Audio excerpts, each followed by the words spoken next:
Hello, everyone. Welcome to the Generation Y Conservative Podcast. I'm glad that you could be with us tonight. I have said before that we have huge topics that we have to go over on previous podcasts. Yeah.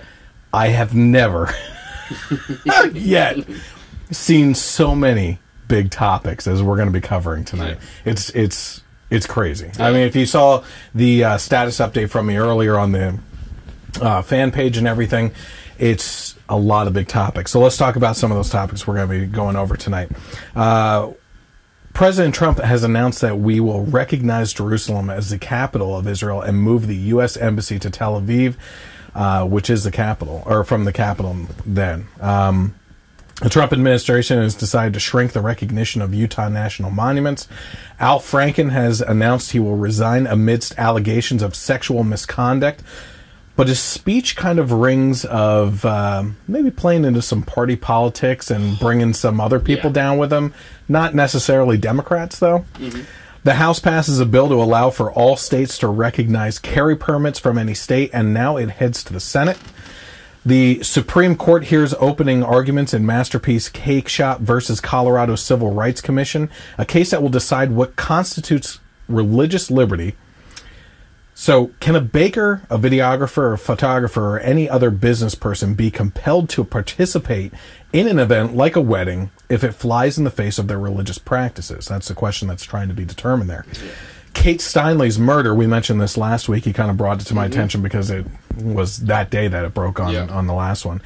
Her murderer, an illegal alien, and someone who, after breaking the law multiple times and admitting to killing Kate, is found not guilty and set free by a California jury. Also, we talk about the California wildfires that are going on right now. Wildfires. Some entertainment news. Obama trying to take some spotlight time, and a town's toy gun confiscation.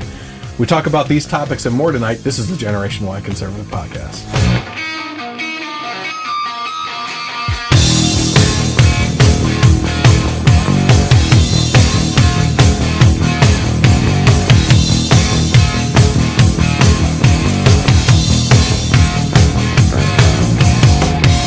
All right, hey everyone, welcome to the Generation Y Conservative Podcast. As I said, my name's Chris. Tonight's guest again is Mike. We are actually in his studio here. Yeah. Because mine got a little too cold. Yeah, a little bit. Yeah.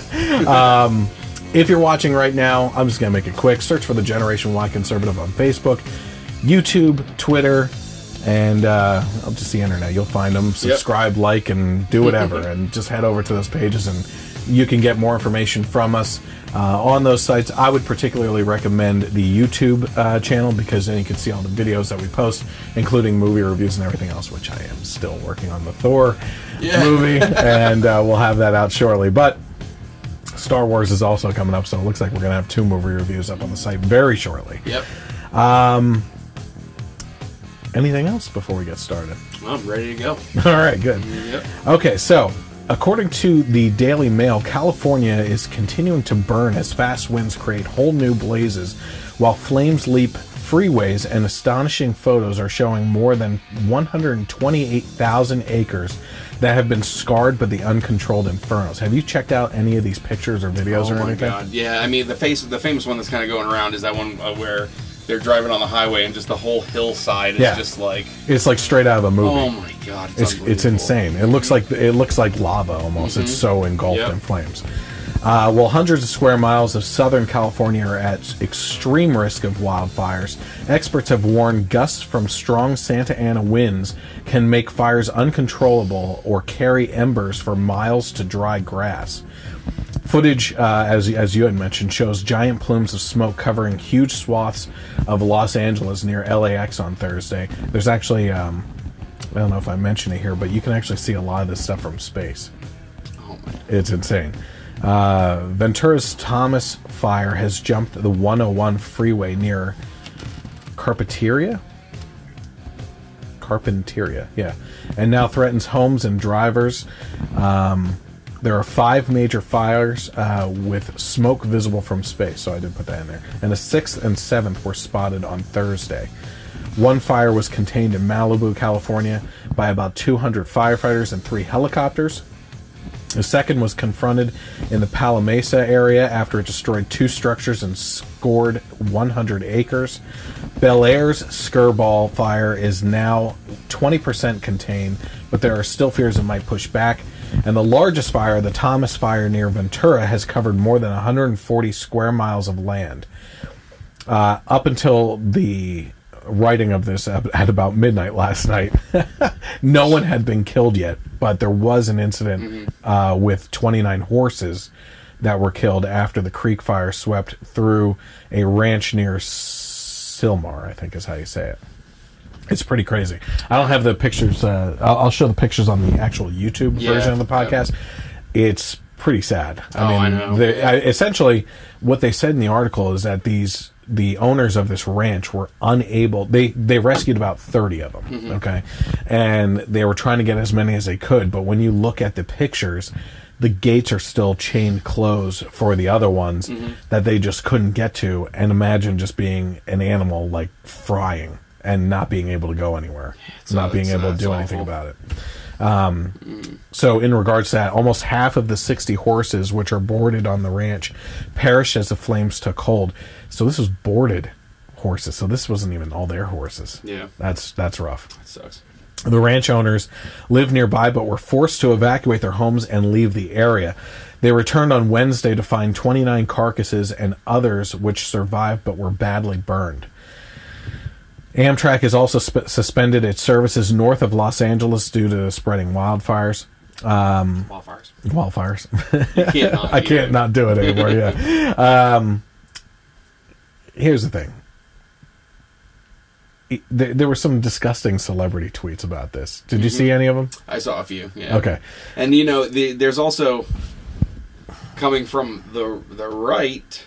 Not that I've saw anything coming from the right, but you kind of have that like initial thought of like, well, California. It's California. But you don't even. I mean, it's not even anything to joke about or like no. politicize. It's just a terrible thing. What's going on. But it was politicized. Oh yeah. Yeah, obviously. What the crazy thing is that there were other wildfires in Northern California, wasn't it? Northern California, it was a few weeks ago. That was during Hurricane Harvey. Yeah. But of course, that was the bigger story, and you just didn't really hear that much about it. But all these things have been happening over the last year. Obviously, it's Trump's fault. Yeah, of course. I mean, that's what's being said, right? So Chrissy Teigen, who I honestly don't understand why she's famous at all. She's on that karaoke show, battle, whatever, the sing off or something. Yeah, I don't know.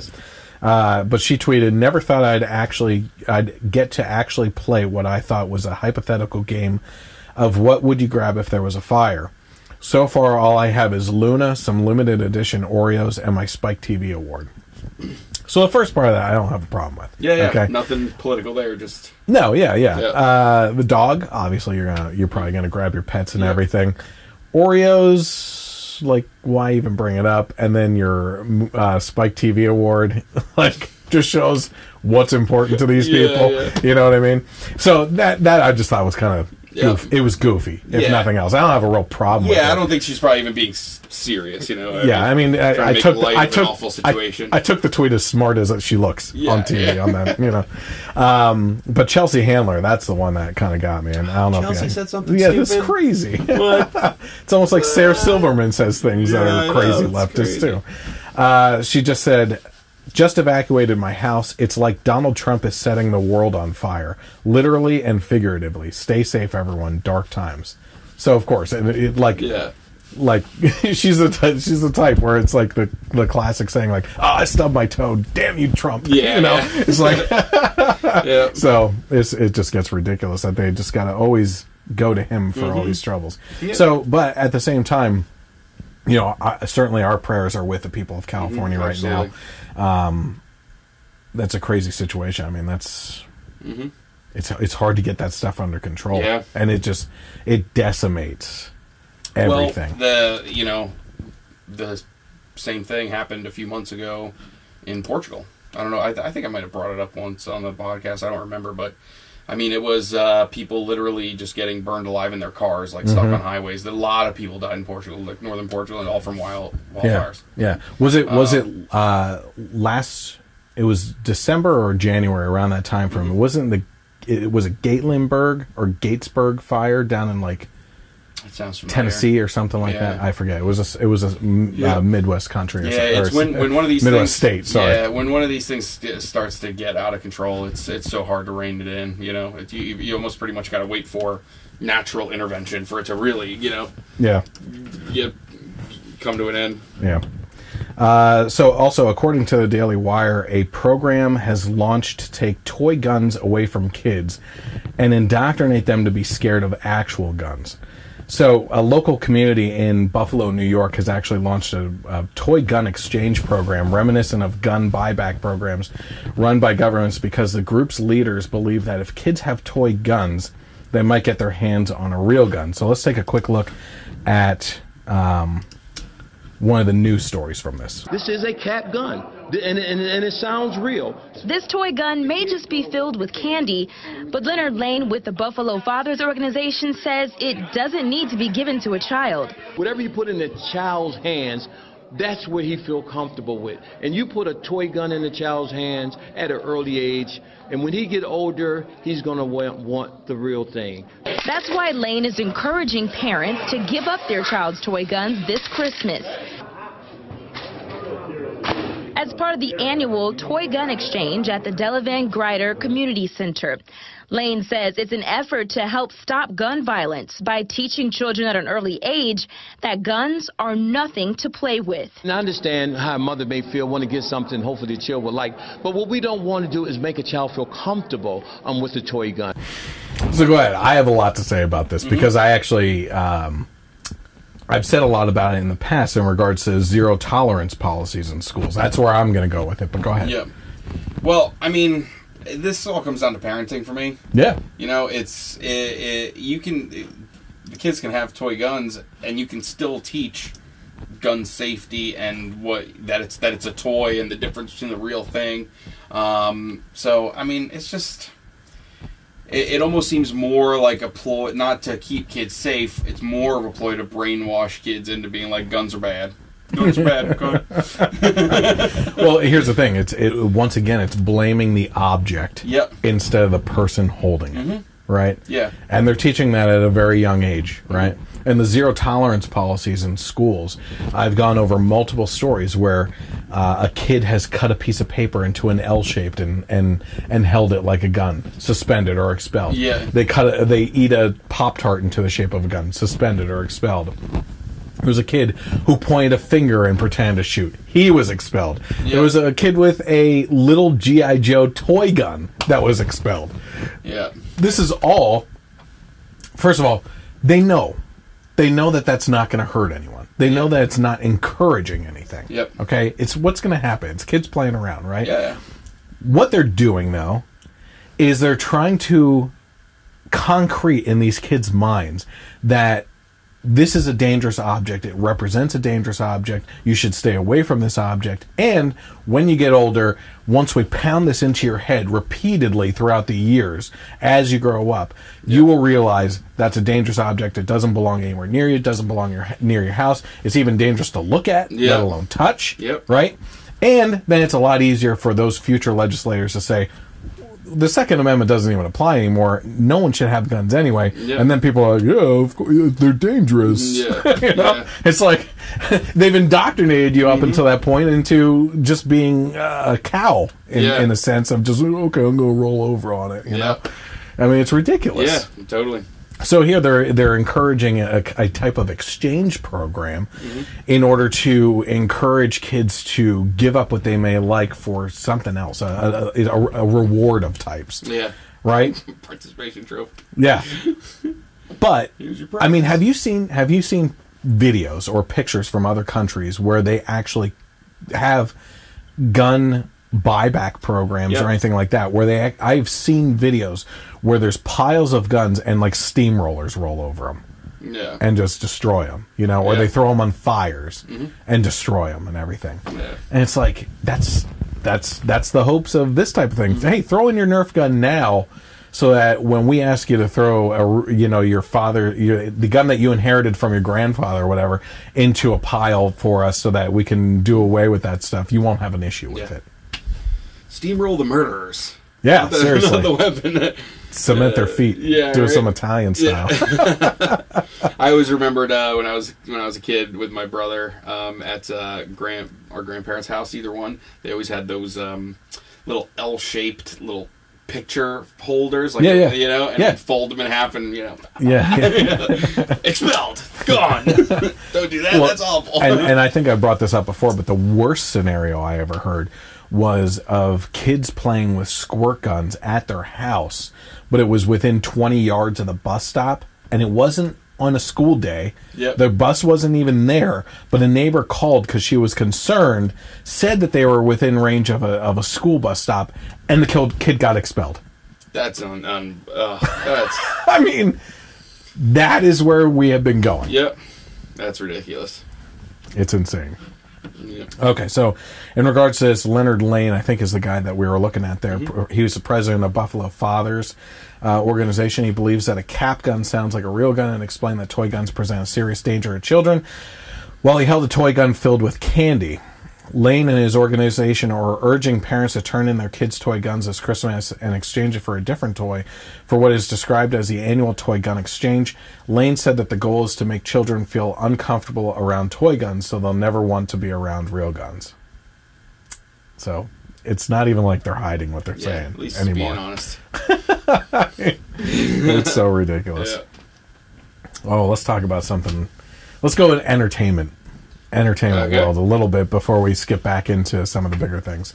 So Netflix has fired Danny Masterson, who you know from the 70s show, which had Ashton Kutcher as well. But they fired him from their show, The Ranch, right? Have you seen The Ranch? No. You have to watch The Ranch. Yeah. It's actually a favorite of my wife and I. Yeah, or you've told me before. Yeah, I mean, it's up there with... It's the cruder version of Last Man Standing for conservatives, right? Is Ashton Kutcher conservative? In that. Not in real life, though. He has leanings. I mean, he's all for personal responsibility. He had that one speech at the award show a couple years ago for the Teen Choice Awards or something like that, where everybody was like, whoa, where'd that come from? He was actually talking about personal responsibility or something. I don't know. Yeah. But I think he has conservative leanings, but I think he also has the socially liberal Hollywood influence on him and everything. I mean, is he married to Mila Kunis? Or whatever. I think they got married, but I'm not sure. I know but she's like crazy abortionist, feminist type person. She's always spouting. I mean, she's the one that donated to Planned Parenthood in honor of Mike Pence. Oh yeah. Right. So, that's just good luck, Ashton. But yeah, so The Ranch is a great show because of the old man on the show, their father, who's like hardcore conservative. Yeah. And it's humor based around conservative issues and stuff like that, and it's hilarious, you know. But Danny Masterson obviously has been accused lately of sexual misconduct in the Hollywood circles and everything. Yep.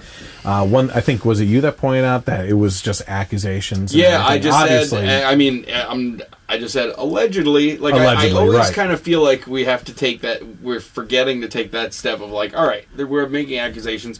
Accusations should be taken seriously. But we're going to talk about that. But later. They still have to be proven, and someone still has to be found guilty. You know what I mean? Because we are in a climate right now where it's super easy for, if you don't like someone, to make something up. You know? Yeah. And according to Lena Dunham, there is a 3% of made-up false accusations, in which case one of her friends she defended against her own writer. Yeah. So, but that is a thing. And, you know, like, again, all accusations should be taken seriously. And investigated. And then the guilty party should be held accountable, whether it's the person being accused or the false accuser. Which goes back to a point I said at one point in time within the last couple of weeks. I believe in the case of false accusations on people, if someone makes an accusation of rape or anything like that, and it's proven, and the onus is on the person accusing. Yeah. I'm not victim shaming there, but like if you're talking about something that happened 20 years ago and you're just bringing it up, like, I hope you have something. Yep. Because you can't just throw that out there, Yep. you know?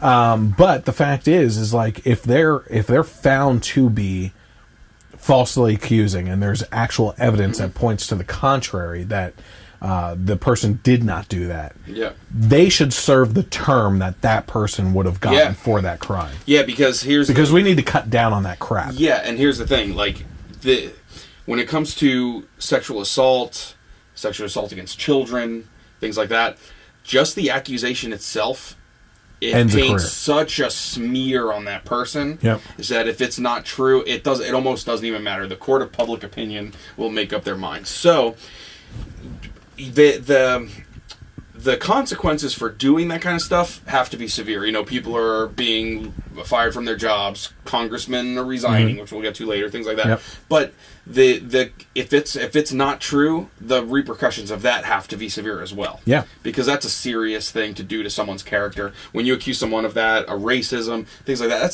that's a major thing to accuse someone of. So that's what we've been going over for the last couple of weeks, is faux racism incidents with the graffiti and everything. Yep. You know, just in regards to this alone, sexual allegations of misconduct and everything. Yep. There was, within the last couple of years, a story of a teacher who was accused by a couple students, it was 2 or more students, I don't know how many, of inappropriately touching them or doing something to them.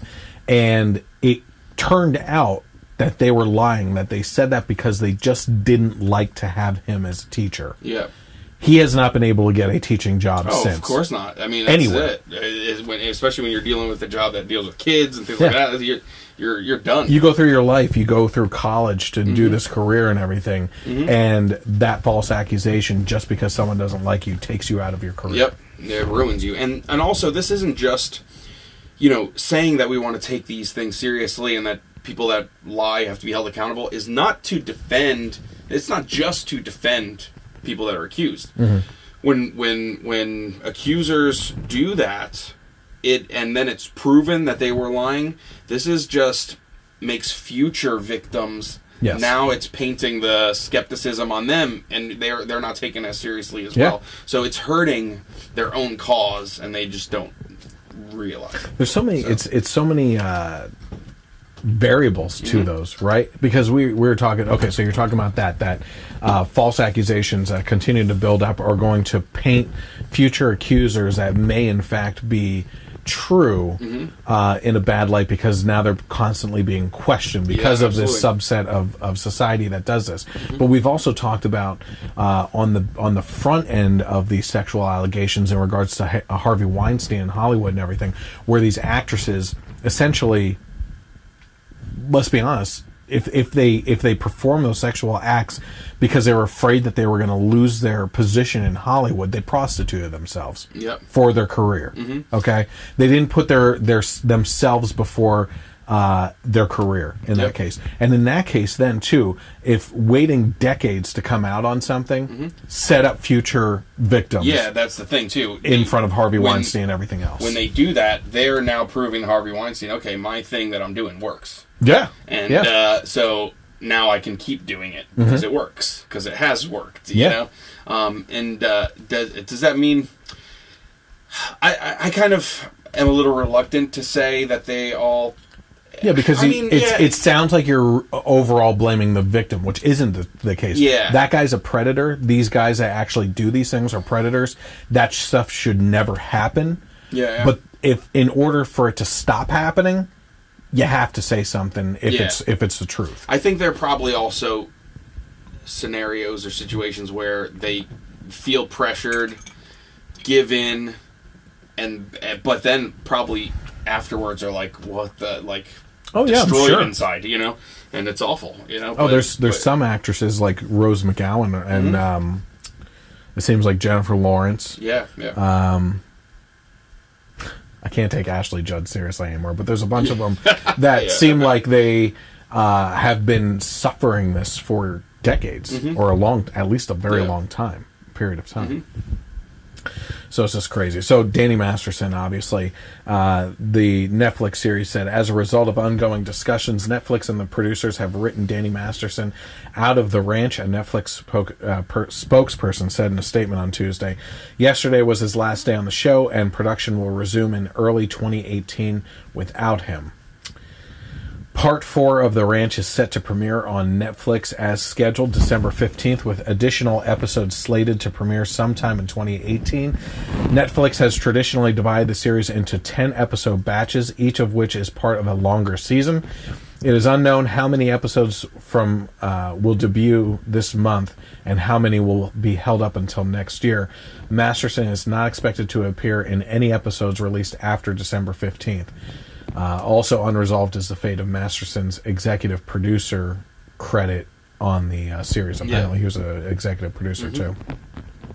It really sucks. I'll be honest with you. I mean, like, he's great on the show. He's actually... I mean, it's that family. It's that family of guys. The father and the two sons, Ashton Kutcher and him, that make that show. You know, and their humor, their banter back and forth is what makes it. So I hope that there's a way to continue this. Yep. Because, well, I'll just say this: I'm glad that they're not canceling the whole show. Yep. You know. Yeah, and again, like I had in the comment I put to you when it said allegedly, I posted his response to this. Yeah. If his response is true, this sucks. You know, if he is saying like this never happened.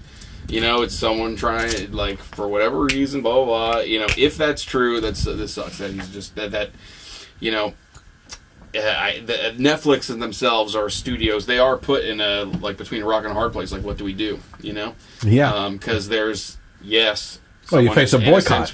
Someone's innocent to proven guilty, but then there's also the court of public opinion has already proven him guilty. So you know, what do we do? It's like, it's crazy. Now that it was real recent, the news about House of Cards, I'm sure you heard about. Were you on that podcast? Yeah, no, we talked about it briefly, but they just a couple of days ago announced that the final season will not have Kevin Spacey in it, and it will focus on Robin Wright's character. Yeah. So, it's just, you know. And they are still planning a spin-off, I believe. Yeah. I'm sure they will, but, so yeah, we're still in the middle of it. I mean, it's still, who's it going to be tomorrow? Oh, it's every single day. You know? Yeah, absolutely. Speaking of every single day, this isn't even in the script. I have been kicking myself. Have you been watching Bitcoin?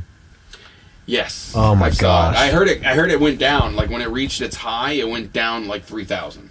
Like it kind of like but still, it's like okay. Let me bring you through a timeline here. Okay. Yeah. When Trump came down the escalator and announced he was running for president, it was like $500 a coin. Yep. Okay. Earlier this year, it was like at 3,000 or so. At the end of summer, they were saying it would be really cool if it hit 7,000 by the end of the year. Yep. Okay. It hit 7,000 before Thanksgiving. Yep. Right. So then everybody's like, "Wow, I wonder if it can hit 10,000." It dang near touched 20,000 this week. Yep. 20,000. That's double what they were expecting at year's end. Now, like you said, it did drop down to like 15,600 or something like that. But this has been insane to watch this stuff. And it's like, you know, the worst part is, like with stocks and stuff, when you get in on something, like if Apple, do you know what Apple shares are or anything? Or no, Microsoft? Any share? I know it's crazy. And you know, there's a whole like, let's say it's 300 or something a share, right? You have to pay 300, right? But Bitcoin, you can buy into fractions of a coin. You don't need to buy a whole coin. So if I just wanted to just throw out $60 on a coin that right now is 15,600 or whatever the heck it is right now, it's always fluctuating. I could get a fraction, right? I could throw $20 at it. I would have a fraction of a Bitcoin. Had I done that last year or at the beginning of this year, it's insane what that growth would have been. You know, and I expect. Like it's a bubble, you know what I mean? It's gonna go. You're at the point now. Even when it got to 3,000, I can't 5,000, you're like, all right, I'm gonna go in now and it's gonna tank, you know. And then 10,000, or this is crazy. But I'm gonna go in now, it's gonna tank. Then it gets started, like, oh Jesus, you know, a time machine. And I keep on thinking to myself, like, do I throw $20 at it now while it's at this crazy high and just see if $20 can ride out and this thing shoots up to like 200,000 or something like that? Who the heck knows, you know? Yeah. But then you're like, no, I couldn't possibly do that. Well, I wouldn't think it was possible to hit 20 freaking thousand, you know, before Christmas. Yeah. You know? And then at what point, even if it does keep going up and up and up and up, at what is going to be your number to sell?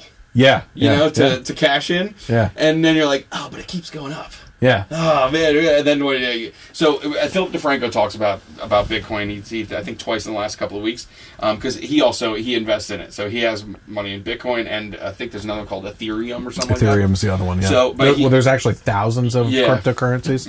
I'm not going to mention the one that I want to invest in because it's still in the cents. Yeah. Oh yeah. So, But what he was saying is, just like anything, you don't want to put any more into it that you're willing to lose, because you never know. You know what's like if you're going out for a fun like date night or something, you plan on going like crazy and having like a, you know, if you can afford to lose like $100-200 for the weekend, just throw it there. Yeah. Instead of going out that one weekend, throw it at one of these investments and just see where you can ride this thing. Yeah. You know, it's insane. Yep. Yeah, it's and I know it's they making have me all sick these, to my stomach. Yeah, I know they have all these other things too, of mining, like Bitcoin is like this big, you know, you need like these massive servers and stuff. It's like super intensive. Well, what I was going to tell you is that this weekend is the weekend to watch what's going to happen. And that's why I'm like I'm like racking my brains. Do I just throw something small into it by tomorrow, Saturday, right? Where do you even go to do that? Is it like a website? Yeah, Bitstamp stuff. Like there's exchanges where you can buy into the stuff. Okay. But so on Sunday, they open this up to like corporation buy-ins, where you can actually invest into it as a corporation or whatever. So either the thing is going to tank or like insanely shoot off, right? And the next week or two is going to really show where this is really heading with everything. Yeah. But then you also have to keep an eye out on what the regulations are coming from world governments and everything. Yeah. Because some of them are trying to put restrictions on cryptocurrencies, especially Bitcoin, because they're saying, I think I talked about this on the page, you know, they're getting in trouble. People are getting in trouble because they are using the stuff for illegal activity. Well, the money in my wallet has probably been through illegal activity too. Yeah. You know, passed through so many different channels and everything. That's what happens. You can't stop that. So, you know, this is like a worldwide kind of currency. So it's going to be insane. So Sunday, you're going to start hearing some crazy things about Bitcoin. And it's either going to be crazy good news or crazy bad news. So you're trying to decide. Insane. Do I just throw something at it? By tomorrow night? Yeah, by tomorrow night. If you put $50 in, I'll put $50. I think I might. I'm serious. I might. $50. Yeah, I know. I don't know how long it's going to take to like look into it. If my wife's watching, she should be doing that right now. I'm saying if you put $50 in, yeah, I'll put $50 in. Yeah, just I mean, tell me what the site is. We'll get that new studio up and running real good. I'll tell you that. Or we'll be asking for donations next week. Put a little cup out. Yeah, we really needed that $50. Oh man, you ready to nerd out a little bit? Yeah. Speaking of entertainment, I'm excited about this one. The Disney Channel, or Disney, and Fox are reportedly coming to a deal. Close, very close, I heard. I think it may have even closed, but the announcement is supposedly coming next week on if Disney has acquired Fox. Yep. Right? Which is huge for people like us. Yep. Because Fox has held the trademarks or the rights to things like the XMen and the Fantastic Four. Deadpool. Well, yeah, we're going to talk about. I don't know if I want to screw that up. This can't be all good. Like this could possibly not be all good. Yeah, we'll talk about it. I think if you're on Disney's end and you see the success of Deadpool, you kind of just like say, let that one go and let them do what they want to do. Disney has bought other studios and kind of just let them run themselves autonomously still, and they just kind of collected their piece then. So hopefully with Deadpool and even movies like Logan, like the rated R Logan, that's not going to be a Disney movie. But hopefully that's what they kind of stick to. But here's the thing: the reason why mutants hasn't been able to be mentioned in the Marvel movies under Disney is because the mutant label is under the Fox properties for the X-Men and everything. And so it even goes farther than that. And it's all the same universe. So. Yeah. It even goes farther than that in that since Fox basically was like holding the X-Men and mutants hostage, you know? Even the comics, the X-Men and mutants in the comics had even been kind of pushed to the side, and the Inhumans have been kind of brought to the forefront as that type of character or group. So the X-Men and mutants have just kind of been brushed off in the whole of Marvel, not just the movies and the TV shows. So this means, of course, I mean, it just opens this whole book. Because, I mean, okay, let's step back for a second. 2 trailers were just released over the last 2 weeks or so. The new Avengers trailer, which I watched at least 5-6 times, like almost in a row. I mean, I just nerded out on it so bad, just because all of those characters are in it, and you're like, your mind's just like, you know, and it was awesome. But we have never been able to bring the X-Men into that. I mean, when you look at Logan has been a part of the Avengers and growing into that stuff, and to that point, Hugh Jackman has said, you know, Logan's it. I think he even said the only reason why I would ever come back is if, you know, these 2 studio things join up together and I could be with the Avengers and everything.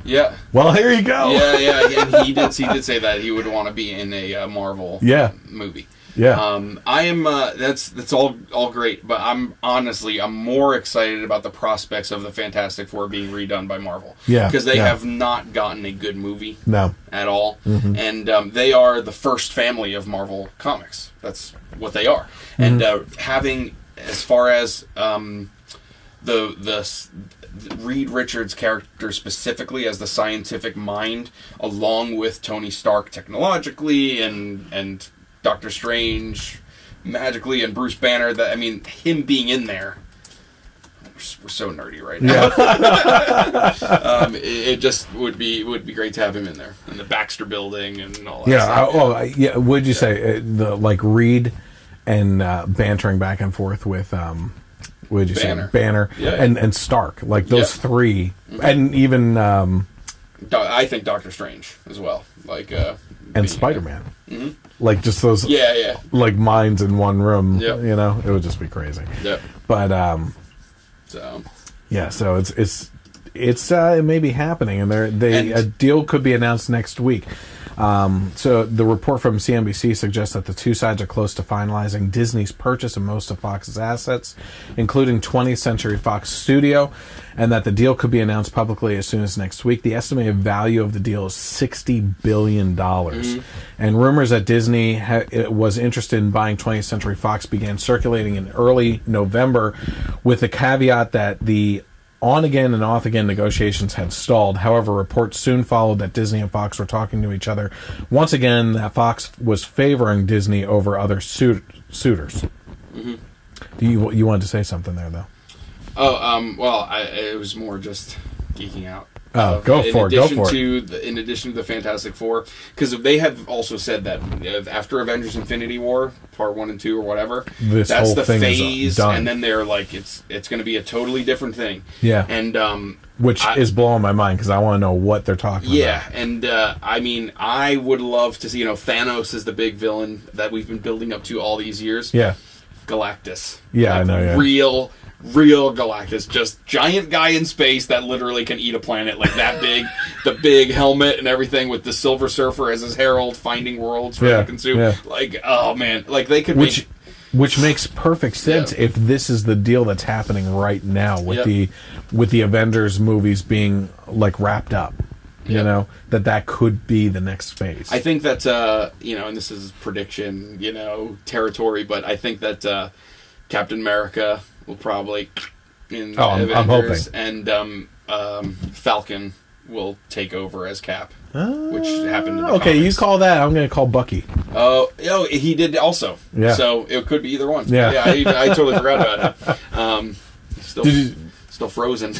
And, well, did you see? Oh, he's back. Did you see what his arm looks like in the trailer? I saw it a little bit, but I didn't. Yeah, he has the kind of material that Black Panther has on his suit. Oh, the vibranium. Yeah, vibranium. How great would it be now too? So talking about getting the Fox movies in, could get rid of vibranium and just call it adamantium.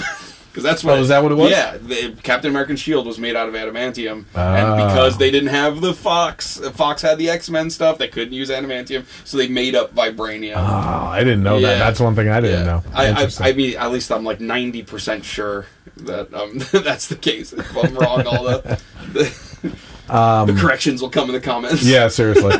They said that the desire for Disney to regain the film rights to all the Marvel Comics characters, including the X-Men and Fantastic Four rights currently held by 20th Century Fox, is said to be one of the driving factors behind Disney's interest in the deal. Well, isn't it like 60 superheroes are going to be in the Avengers? Yeah, it's supposed to be everybody. And I can't even count that many that we've seen so far. Yeah, well, I think characters, like not just heroes, so all together. But the trailer was awesome. I'm sure it'll be really good. But there's this little part of me that's like, I hope it's not good in that it's so heavily dense with characters that it won't be. It's going to be 2 parts though, and I guarantee you the second part is going to introduce Mrs. Marvel. Yeah, Miss Marvel. Yep. Yeah. Yep. The deal would not include Fox's sports and news assets, which will become the core focus of the leaner 21st Century Fox.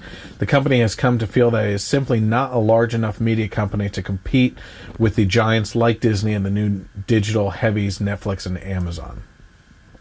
What you got going on there? I'm trying to confirm that the adamantium thing. Oh, that's fine. Yeah. So let's talk a little bit more about the X-Men, because there's some more news that came out, or is coming out, so to speak. Entertainment Weekly. Did you hear about this or see the picture? No. Oh, boy. Entertainment Weekly will be featuring Sophie Turner on its cover as the Dark Phoenix in the upcoming X-Men movie, X-Men Dark Phoenix. In the climatic final moments of last year's X-Men Apocalypse, Jean Grey, who is Turner, unleashed the Phoenix Force that lay dormant inside her. In the next movie, out November 2nd of next year, 2018, the X-Men team is dispatched to space for a rescue mission. After a solar flare hits the X-Jet, a surge of energy taps into the power-hungry force with Jean the Phoenix. It's about the butterfly effect of this thing happening, says Turner, who studied schizophrenia and multiple personality disorders to prepare. What happens when the person you love the most falls into darkness is a question for her. And then we get into some feminist stuff here. Jean is both the hero and villain, but X-Men Dark Phoenix also introduces an alien shapeshifter played by Jessica Chastain, who tries to manipulate Phoenix for her own secret agenda. Chastain says it was writer-director Simon Kinberg's female-driven script that intrigued her most of all. I've always wanted to do a big comic book film, but I had some issues with the female characters I was being offered. This definitely passes the Bechdel test, and I don't know how many comic book films can say that. Jennifer Lawrence, who returns as Mystique, added, it was unrecognizable. Everything was on time. Everything was organized. These movies have always been fun amidst chaos, and now they were fun with no chaos. So, you put a woman in charge, obviously.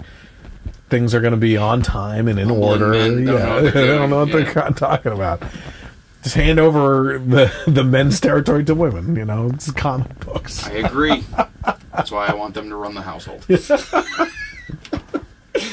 Just kidding. Ish. I was in a client's house today, and they had a sign hanging up inside. It said, "Women were made for the House, the Senate, and the Oval Office." Oh. I'm like, all right, calm down. See, the guy I sold to up in your neighborhood? Yeah. I actually told them that we do a podcast. He's like, what's your podcast about? I'm like, well, I don't know. It's a political show. I don't know what your leanings are. And he was like, well, I'm a huge Trump supporter. Like, he was like 80. He's going to be 80 in June. Yeah. Him and his wife. His wife was on a pistol shooting team, like he was a vet, you know, and he was like, "Oh yeah, I don't really want to watch it." You hit that area that you were in, and start going north. You're pretty conservative territory there, so you're okay. So they threw in some good old feminist politics there to throw their agenda for the new film, which she looked pretty awesome in that photograph that they're going to be showing on Entertainment Weekly, the cover there. Okay, so this is an interesting one. The Daily Mail actually posted this article, said that the top 1% owns nearly 40% of the U.S. wealth, while the bottom 80% owns just 10%, the highest disparity in over 50 years, according to this new study. So the richest 1% of Americans who own 40% of the country's wealth, the highest it has been in over 50 years. A study or survey of consumer finances finds that the wealth owned by the bottom 90% in America has decreased since 1962. In 1962, the top 1% owned 33.4% of this country's wealth. Meanwhile, in the top 20% owned 81% of the total wealth in this country, while the bottom 80% owned just 19% of the wealth. So, I have a question for you, since, I mean, we can ask actually anyone, okay? Yeah. How does this affect you on a day-to-day? Not at all. It's like, this is what gets me. I have these friends on the left that post all the time about the rich are getting rich, or the rich getting richer, and like, you know, tax the wealthy, tax the businesses and everything. And it's like, are you going to feel better about it? Yeah. I mean, what are you getting from that? Let's play it out. Yeah. Tax them more. Yeah. What happens for it's you? going to get passed down to me eventually through higher product prices and everything, or services. Yep. They don't care. That's what happens on corporations. That's why this new tax plan, while admittedly it's not a good tax plan for middle America for sure. Like, we're not getting a good tax breaks. We'll save maybe a couple $100 a year, maybe. But the fact that they did anything about the corporate tax rate is fantastic. Now, liberals are screaming their heads off, like, how dare you give tax breaks to the corporations and not to the American people? In a sense, you are, right? And it's exactly what you were saying there, which is if you cut the corporate tax rate and the corporations have to pay less in taxes, which are not really paying anyway, they have lawyers to find the loopholes on that stuff anyway. But you're encouraging businesses to come back to America that had left because we had the highest corporate tax rate in the world, right? So now they're encouraged to come back. They bring jobs with that, okay? Then, if they're paying lower taxes, the product prices are able to come down, right? If you increase the tax on a corporation on putting out widget A, and you increase how much they have to pay to operate that business, that operation cost gets directed and funneled directly into the product itself to help pay for it. Yeah, this is always those kind of like regulations and increases. They always get passed down. Yeah, like they don't see a cut. You know, my dad works in the medical device field. Yeah, and when those, it was a few years ago. I think it was like around the time of Obamacare. You know, there was more regulations on medical devices and things like that. And they got emails saying, okay, we're cutting this out of, you know, your health care and this and that. And, you know, so they make it all up. Yeah. If the rich are powerful enough to do anything, it's to make up anything that the government tries to take away from them. And then we get screwed. That's how they screw us. Not by, like... and look at that cycle, though, right? It's the politicians pissing us off, making us believe, or the less informed among us, making them believe that it's the corporations that are screwing over America, right? Okay, raise the taxes on them. Okay, politicians raise the taxes. Who's it screw? The person that just said that the corporations are screwing them. Yeah, well, you know what? They got to pass along that they're not going to eat that cost. Because here's what happens. Let's play this out. Okay, miraculously, the liberals have their way, and there's a law passed that you can't pass that tax on through a product or service, right? Which you can't figure that out anyway. But let's just say in their little liberal utopia, right, that you were able to do that. Okay, What happens? You as a business owner have X amount of money for a budget to do stuff with and operate a business. Now you're unable to pass an incoming tax onto the product or service. What do you have to do? Mm-hmm. You have to cut workers to make up for that. Mm-hmm. And you have to... There's multiple things that you have to do. You have to cut the workers, and you have to probably increase output, find cheaper materials or something, and then your profit margin keeps on shrinking, right? Yeah. And if the profit margin shrinks enough that it goes negative and you can't do anything, the business shuts down. Mm-hmm. So they keep on living in this utopian idea that they can somehow make things happen. It just... Economics. That's all. There's a word called economics. They should look into it. The funny thing is, corporations are bad. Corporations are bad. The federal government is the biggest corporation there is, and it is horrible. Like its solution is we'll tax more, whereas a regular business's solution will be to cut expenses. Yeah. If things get harder, they will cut expenses, and those expenses come into jobs, like you're saying, laying people off, employee programs, and things like that. But they stay profitable. The federal government is in debt up to because they don't know how to run a business. Yeah, here's the best part. We're currently looking at like a federal government shutdown because of the budget and everything. And I think they said something about like that if there's a government shutdown, all that stuff it doesn't actually shut down the government, right? The people that have to work because of keeping things running, they actually keep on doing what they're doing. It's like the majority of the government still works. Yeah. Right? It's they stop the unessential workers. That's literally what they say, the unessential, right? Yeah. Let's take a step back for a second. Mm-hmm. You work for a company. I don't even care which company it is. Okay? If a boss has the time to sit down, or the president of the company, and look at the books, and he figures out that there's unessential workers in the workplace, what do you think he's going to do? Get rid of the unessential workers. Get them the hell out there. Yeah. So why do we have this whole big throw up on like non-essential workers being like, oh my gosh, how is the government shut down? What are these non-essential workers going to do? Get them another job. They're not essential. You don't need them. We don't need them. It's so bad. Yeah. It's just unessential salaries that our tax dollars are paying for. Exactly. Yeah.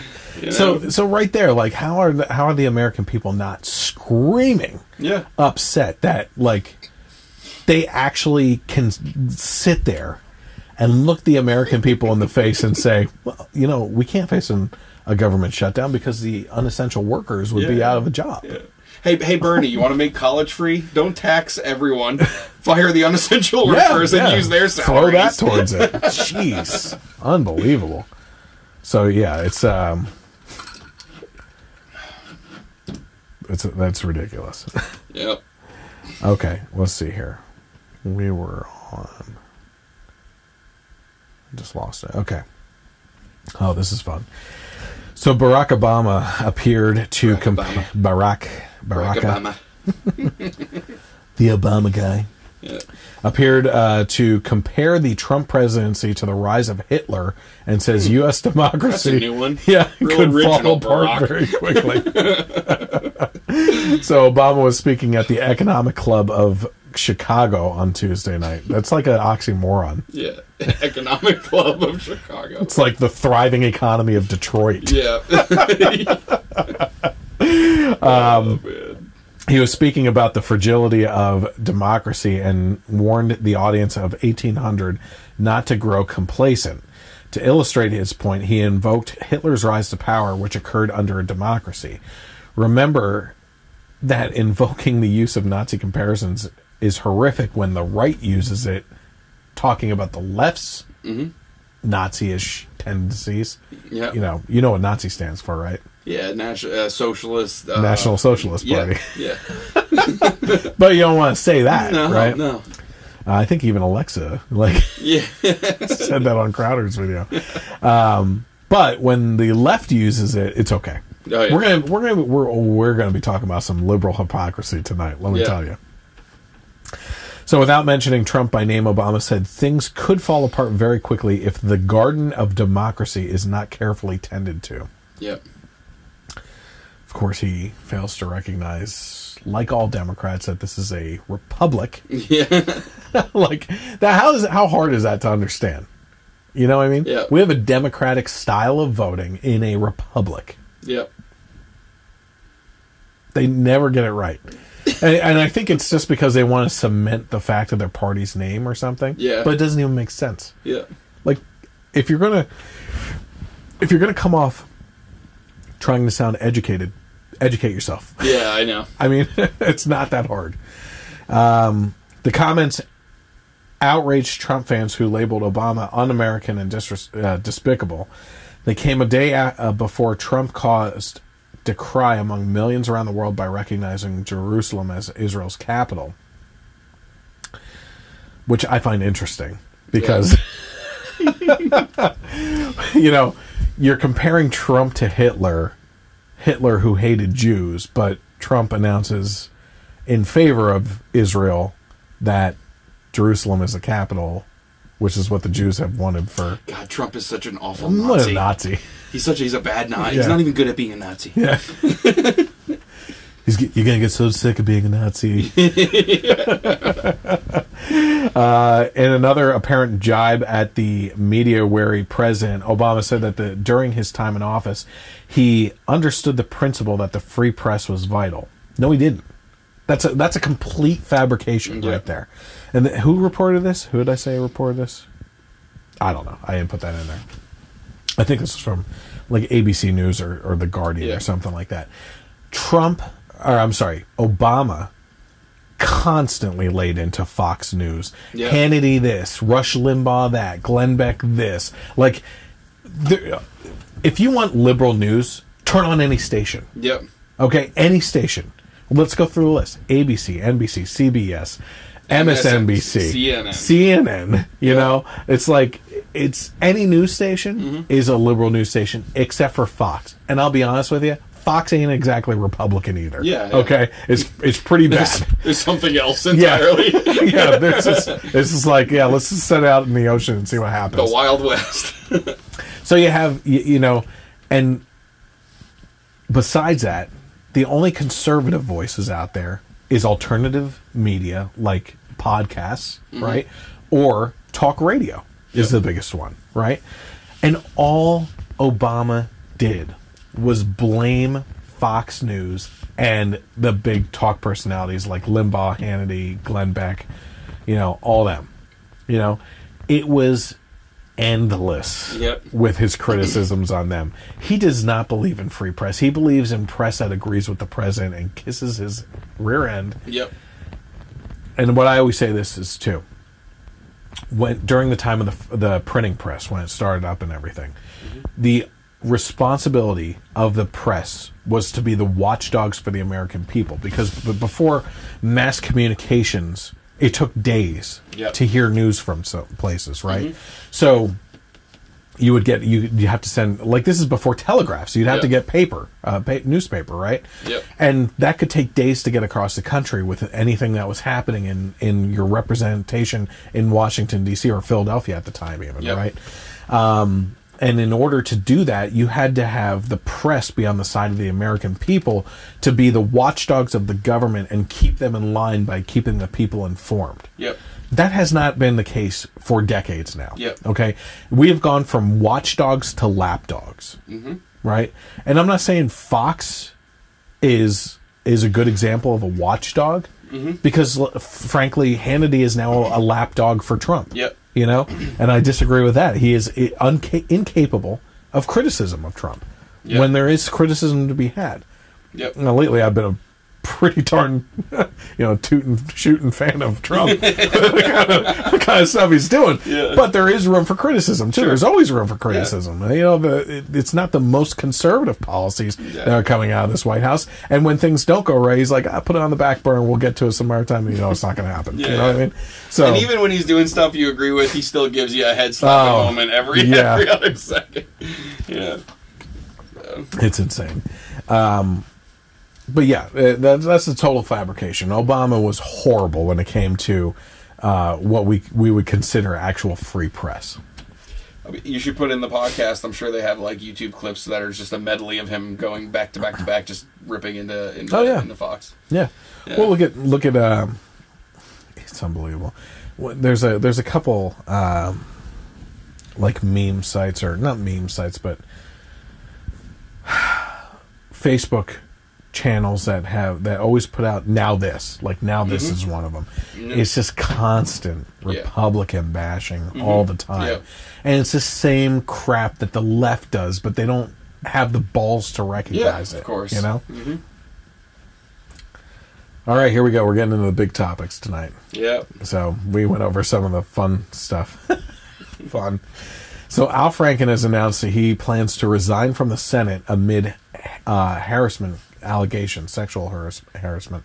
According to the New York Times, Senator Al Franken of Minnesota announced on Thursday that he would resign from Congress, the most prominent figure in a growing list of lawmakers felled by charges of sexual harassment or indiscretions.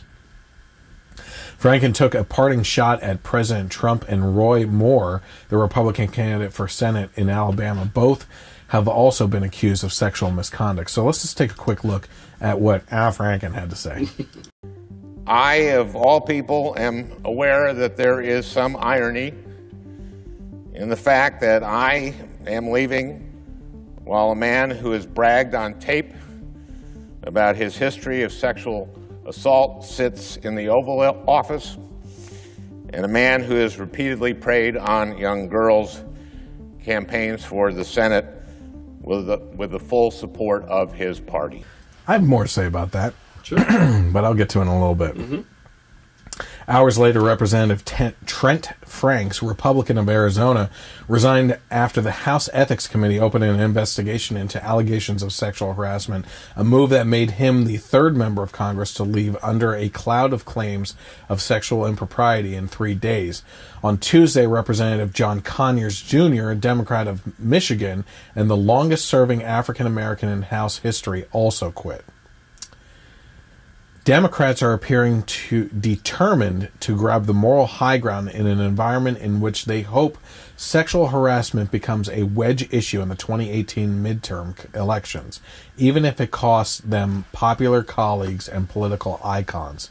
Republicans, by contrast, have been more situational. In the case of Mr. Franks, Speaker Paul Ryan of Wisconsin released a statement saying that he was indicating that he had forced the representative out. So, the Democrats are making a smart political calculation, said Peter Wenner, who advised former President George W. Bush on domestic policy. I think they probably saw the political opportunity and they couldn't take advantage of it unless they jettisoned their own problematic figures. After years of making the argument that character mattered in terms of sexual ethics, now Republicans are saying it doesn't matter at all. They're utterly indifferent to it, and Republicans and evangelical Christians have nothing to do with this particular moral moment. Okay. Couple things there. Number one, I completely agree with that statement. Okay. What gets me is, and this is what I was saying about Trump the whole time, when that video of the bus incident came out and everything, like, we're supposed to be the party of, principle. Yep. Right?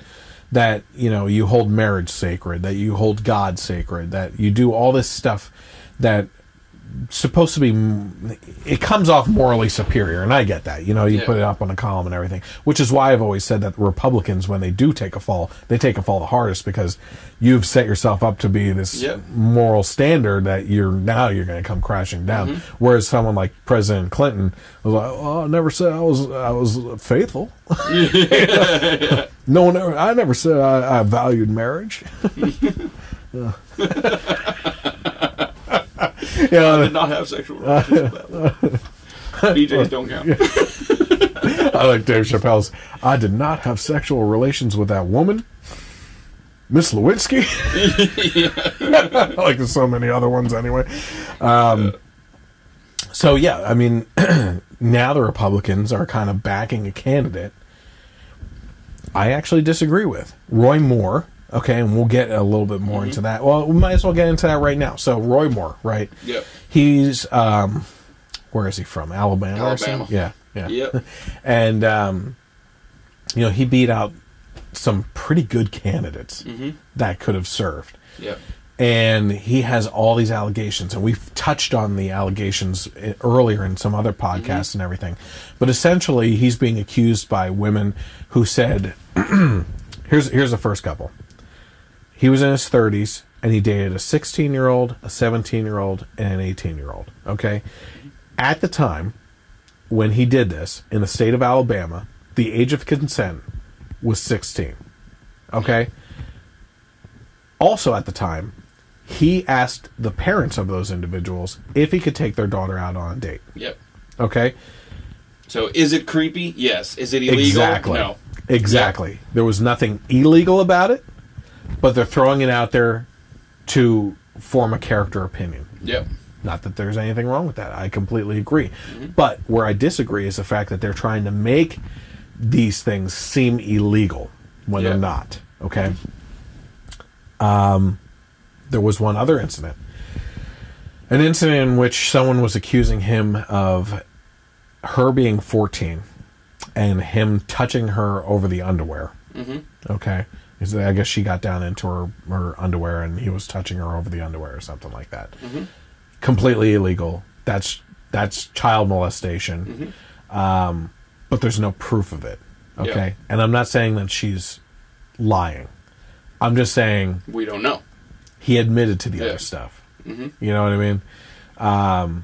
Is he a creep? Yeah. There's a couple reasons there I wouldn't vote for him. Okay? But the state of Alabama is the one that's deciding on this one. Okay? But at the same time, we're going to get back to that. Roy Moore is going to tie into our next topic very oddly enough. Yeah. Because it seems completely disconnected, but it's not. Okay? Yeah.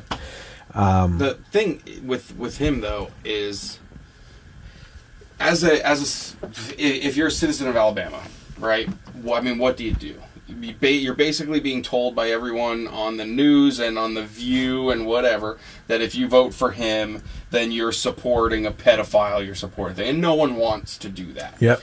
But on the flip side, you're like, okay, well, because of that, am I supposed to either not vote or vote for someone that I fundamentally disagree with on everything? That will make laws, like, let's just take abortion as an example. Do you know that? Well, I know it's a big one. He's like real big pro-choice. Do you know Doug Alabama? Okay, but here's the thing. Do you know that abortion is the deciding issue in this election? Yeah, that's what I've heard. It's coming up. Because Alabama is the most pro-life state in the United States. Yep. Okay, so... Again, kind of like the Trump-Clinton election for a lot of people, it's voting for the person it's more so voting against someone. Yeah. Right? A lot of people voted against Hillary just because she's such a shrill, evil, maniacal, lying bastard. Yeah. The whole family, you know what I mean? They voted against Clinton in that case, In this case... They're voting against the Democrat down there because this guy is like abortion at any time. Yeah. Like, whether it's right away or like a couple days before the birth or even sooner than that, Yeah, so it's coming up with, okay, well, everyone's saying that I'm going to support a pedophile if I vote for Moore, but is that going to deter me into going against my principles on abortion as an example? Yeah. And it's like, okay, because this guy allegedly did this 30 years ago, am I going to then basically, just to keep my own principles of not supporting a potential pedophile, am I going to put at risk thousands of unborn babies? So, like, what do you do? Yeah. I'll tell you what, it's easy what you do. You vote for Roy Moore. I don't like him either. Yeah. But, I mean, you're at the point where you're voting on the issue and not on the candidates. But isn't it obvious, too, that this... First of all, like, prominent Democrats came out against Al Franken this past week. Yeah. And just said he needs to resign. Okay? In his parting, basically, farewell address, he throws Trump and Roy Moore into there, right? Yeah. Which is like, It's this constant game in politics of, I'm guilty of this, but let's take a look at the other party because they're guilty of it too. It's you can't. There's no personal responsibility of like, hey, I did something wrong. First of all, Franken's saying he didn't do any of this stuff. Yeah. But I mean, that picture says it all. Yeah, that picture says it all. But so that the leadership in the DNC came to him and said, "Listen, you're done." Mm-hmm. Right? You're no more. We're not going to support you anymore because this is the defining issue. We can't take Trump down for anything. Mm-hmm. Nothing's working. The whole Russia thing's falling apart. The FBI stuff is falling apart because there's ties in there from the Fusion GPS, the organization that was working with Hillary Clinton to put together the dossier that with the golden shower stuff and all that kind of crap. I saw a hilarious video about Chelsea Handler in regards to that. Okay. But all this stuff is falling apart. All the stuff that they're trying to impeach him on is falling apart because they're grasping at straws. But the one thing that they do have is Donald Trump on tape saying that he wants to grab a woman by the what. From 11 years ago. Yeah. And so while that's happening, they realize all this stuff, this Hollywood stuff, is playing right into their hand of, hey, we have a sexual abuser in the office, apparently, allegedly, right? Which, have any stories really come out? Any accusers on Trump? I think there was one that was being decided last week if he would actually end up being deposed. I haven't heard anything on the result of that. I saw one of them was on. They brought her on CNN or MSNBC interviewing her. Lately. Yeah, but we'll have to wait and see. But since this is such the hot topic, right? Even Time Magazine's Person of the Year is the Silence Breakers. Yeah.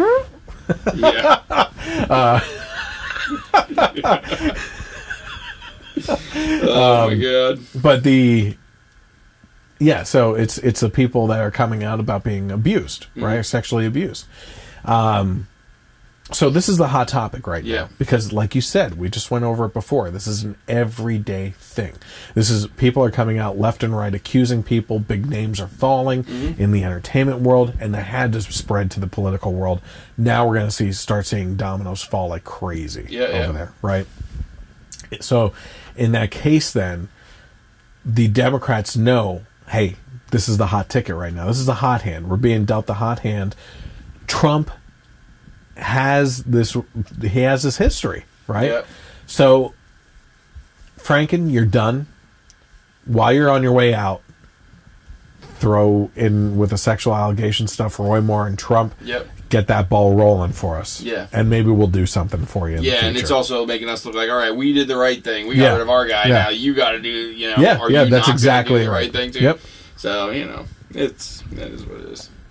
I think anybody that's guilty of this should be held accountable, obviously. Yes. So, but it's that game of politics. But wouldn't something have come out on Trump already, especially, I mean, once this thing really took off with Hollywood, that would have been one of the first things to come out. Oh, yeah, for sure. Apparently, I was actually listening to the radio program today, and Bill O'Reilly was saying that there's an audio tape out there of a woman being offered over $200,000 to make up an allegation that she was sexually abused or sexual misconduct by President Trump. Right? Not maybe as president, but in the past. At some point, Yeah. And it hasn't come out yet, but they expect it to come out. So that should be interesting too, because then that goes back into exactly what it goes back into what you were saying about hey, then you set out this tone that there's a lot of fake accusers out there, and then the real people aren't believed. So it's just crazy stuff. It says Democrats also face risks in setting themselves up as a party of purity. Some members of the Congressional Black Caucus are angry over the treatment of Mr. Conyers, who served in the House since 1965. This is BS. Okay? So the Congressional Black Caucus is pissed off because, obviously, racism. I mean, that's what they're trying to say here, right? Conyers is being let go because he's a racist. No, he's a pig. Right? They let him go because... or they forced him out of the party because he's been a long-standing pig. Everyone, all of his interns, all of his staff have said Oh, yeah, he walks around in his underwear all the time. He wants us to see this stuff. You know what I mean? Man. So there's that. And then they're trying to say, well, he's been in since 1965. He's a long-standing member. What the hell does that mean? That just means that he's been a pig for a really long time. Yeah. You know what I mean? Like you gain no merit. And especially, I was thinking today, Al Franken, right? He was the poodle. Mm-hmm. No, that's Debbie Wasserman Schultz. Yeah. He was a pit bull in the congressional hearings for the appointments of Trump's to the cabinet for Trump, right? And he was one of the voices, grating voices, out there, like just looking down on those people. Look at the whole setup of that. They're up high, they're looking down, and it's like just slinging insults at those people and everything. You know, if I was in their shoes and they were throwing this ridiculous bull crap at me, I would say, you know what? Hold on a second. Let's realize what's going on here. Okay, you were put there by the people. Okay, you are a representative of the people. You took an opportunity to become the public servant of the people, and in a sense, you have stepped down to represent them. You guys seem to think that you have stepped up into royalty. But I'm going to put you, someone needs to put you in your place, because the way that you're treating me right now and how you're questioning me, I will gladly sit here and civilly answer your questions and respect you and the position that you have been put into if you give me the same type of respect. But don't for 1 second think that you are in this royalty position that you can sling these arrows at me like this. You know, it's ridiculous. Who do these people think that they are? Franken especially. And he, in that last interview that we played last week on that, the interview that he was at his daughter's house and everything in D.C., she said, how can you claim the higher moral ground and sit in those congressional hearings when you yourself have been accused of this kind of stuff? Wow. I believe that. So ridiculous. So let's tie this together, right? Because in a seemingly unrelated story, a National Review headline read, President Trump's courageous decision to shrink Utah monuments places principles ahead of politics. Well, this is a very different headline when it came to liberal sources of media, right? So let's go into what exactly that meant for what was actually happening, okay? President Trump traveled to Utah this week to announce a reduction in the Grand Staircase, Escalante, and Bears Ears national monuments. The historic action demonstrates that the Trump administration is committed to abiding by the law, whether a majority of Americans want them to or not. The Antiquities Act, under which President Clinton and Obama designated a combined total of 3.2 million acres in Utah alone, was created to protect antiquities or objects of historical or scientific interest. To that end, it expressly requires that designations be limited to the smallest possible area consistent with proper care and management of the objects to be protected. The act is not a landscape conservation tool, and using it as such is an obvious breach of the plain language of the law. Excuse me. President Trump's decision to shrink the 2 Utah monuments, which are bigger than all 5 of the state's national parks combined, indicates that he is serious about squaring the use of the Antiquity Act with the intent of the Congress that passed it. Okay, so activist groups at the national level frequently point to special interest opinion polls suggesting that most Americans oppose downsizing Bears Ears and Grand Staircase. It should not be surprising that people who live in New York City, Washington, D.C., San Francisco, and elsewhere in between, except, of course, near Bears Ears and Grand Staircase themselves, support maintaining monuments. They do not have to live with the consequences. To grasp the full extent of the disconnect, compare the public support for Bears Ears with the virtually unanimous opposition from the people's representatives in Utah and San Juan County, the Country Commission, the state legislature, the local chapter of the Navajo Nation, the governor, and every member of the state's congressional delegation strenuously opposed the designation. The disconnect is easily explained. The public at large reaps all the supposed benefits of the monuments without having to live with their deadening economic impact. They do not have to bear the indignity of having one man in Washington dictate their livelihoods, ostensibly to conserve land, a task they had been ably performing themselves for generations.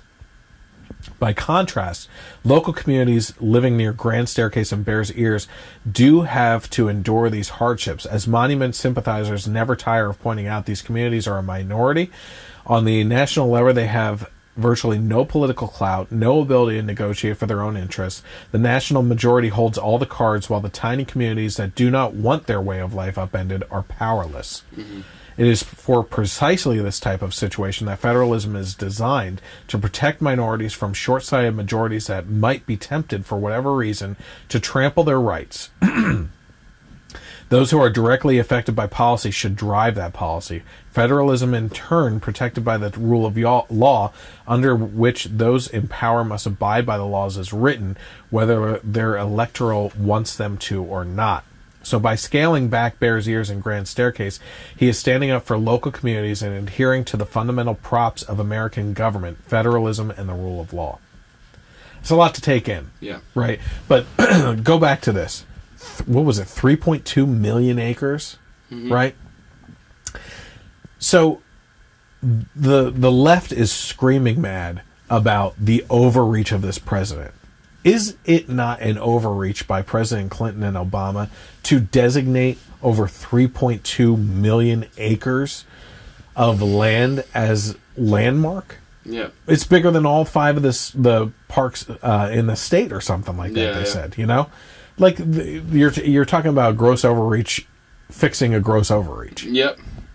You know what I mean? Mm-hmm. And we're not talking about tearing down these landscape monuments or anything.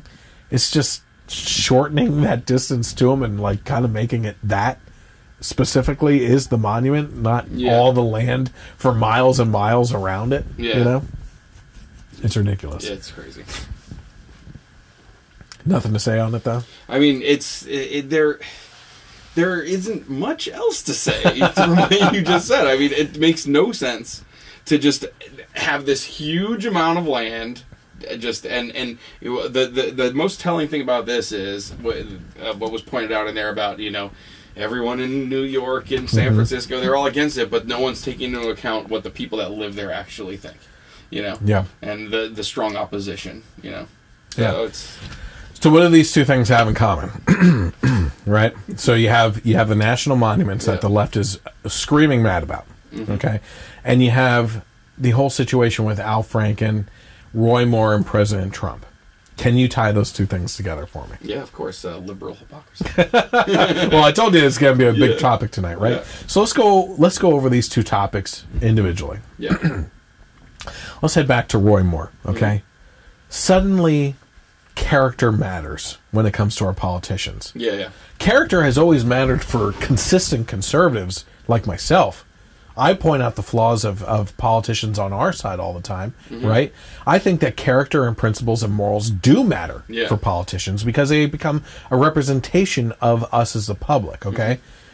But the left was fighting to keep President Clinton in office when he was the biggest scumbag cheater ever in office. I mean, JFK, that was kind of, I don't know. But you're talking about a generation now, 2, possibly 3, maybe 4 generations that are going through that time period of the Clintons up until now, right? That on the left defended someone like Clinton that now say character matters, right? And to be fair, there's people on our side that always said character matters, and now it suddenly doesn't from Roy Moore and Trump. Right? Sean Hannity. Yeah, exactly. So suddenly character matters, right? That's hypocrisy right there. Let's go to the national monuments. I seem to remember some monuments being torn down or destroyed over the last couple of years that they really didn't care about that happening at all. As a matter of fact, they didn't care who these things were important to, right? It was something that they disagreed with, and they should be torn down. Suddenly the cards have been shown on the table. The shoe is on the other foot, right? Yep. Now it's two just gross overreach. Yeah. Right? Yeah. So these two things, they do have something in common. It's a complete flip on the script for liberals, showing their hypocrisy. Mm-hmm. It goes back to the same thing I always say about, just a year ago, it was the one saying, we can't put Trump in office because we're all about love and tolerance and this and that. And, yeah. Oh, how about this one? This is the best one, right? How long? Over 8 years. Excuse me. You may not like his policies, but he is your president. Yeah. How many of those same people are saying Trump is not my president? He doesn't represent me. Yep. You know what I mean? Like, come on. Yep. At some point, you have to look in the mirror and recognize that you are nothing that you're representing in public. Yep. Okay? That's my rant on that. Yeah. So, how about the big news last week, the same day that we did the last podcast? So I didn't have all the information yet on the situation, but according to the Associated Press, Jose Inés Garcia Zarate is found not guilty in San Francisco, the peer killing of Kate Steinle. So a jury on Thursday found a Mexican man not guilty of murder in the killing of a woman on a San Francisco pier that touched off a national immigration debate 2 years ago. Zarate had been deported 5 times and was wanted for a 6th deportation when Kate Steinle was fatally shot in the back while walking with her father on the pier. Zarate did not deny shooting Steinle and said it was an accident. Zarate was found guilty of being a felon in possession of a firearm. That's the only thing that he got. Okay? Mm-hmm. The bullet on the piers had ricocheted on the pier's concrete walkway and fatally struck Steinle in the back. So it shows to be an accident. Yep. Okay, it's not like he was pointing the gun directly at Steinle. Yep. But that doesn't change the fact that she's dead today. Yeah. Okay? And isn't that why we have manslaughter? Exactly. You know? Yep. And this is also an accident that should have never happened because he should not have been here. Yeah. Look, and to that mm-hmm. point, someone could say, listen, any accident should not have happened. Yeah. Well, no. The point being, if this man wasn't in this country at the time, would Kate still be alive today? It's a strong possibility. Yeah. Okay. She could step out into traffic and get hit by a car. She could have a heart attack. Like, any number of things can happen. Yeah. But she'll never have the opportunity for those things to happen because he was illegally here. We can say with certainty that she would not have been shot on the pier by Zarate. Yeah. This guy has been deported over 5 times and possibly a 6th time, right? He's, I think it says in here. Here. So the gun itself was stolen from the SUV of a U.S. Bureau of Land Management ranger that was parked in San Francisco. The city has been plagued by an epidemic of car burglaries in recent years. Before the shooting, Zarate had finished a federal prison sentence for illegal reentry into the United States and had been transferred to San Francisco's jail in March 2015 to face a 20-year charge for selling marijuana. Okay? So this isn't just a guy that has had a bad run of luck on not getting caught coming into the United States to make a better life for himself. Okay? He's has a long history of criminal behavior, especially selling marijuana and stuff like that. Mm-hmm. Like, we can have that debate any other time about whether marijuana should be illegal or not, but the fact is it's illegal. It is right now. Yep. Right. So you're a criminal. Okay? So I don't know where this criminal activity took place, if it was on the Mexican side of the border, on the U.S. side, or if it was in the Cards for Humanity subsection. But the fact of the matter remains, this guy was a criminal. He's broken the law multiple times. So that should all be a deciding factor leading into what happened here. Okay? Mm-hmm. And the fact is, like I said, he killed this woman. Yep. If it was by accident, the least that should have been happening is manslaughter. Yep. Which is, look, if you or I were drinking a couple beers while we're driving a car, right, and there's a pedestrian walking around and we accidentally strike them because we're not in control of the vehicle and we're drunk, right, that's manslaughter. Yep. Okay? We would get charged with manslaughter. This guy picked up a gun and shot it. and it killed a woman. Yeah. It's the same damn thing. Yep. This woman, there's no justice for this family as far as I'm concerned. Yep. And the fact that it happened in California does not surprise me one bit. Yep. And this is the, there's, when it comes to the immigration debate, there's even a lot of people on the right that believe in, okay, we should get rid of criminals and people with criminal activity and then figure out a system for everybody else, or what we should do, for right, everybody else. And this is the left being incapable of even, they're politicizing this case for the argument in favor of basically just, letting everyone stay that's here. Because he had a criminal background.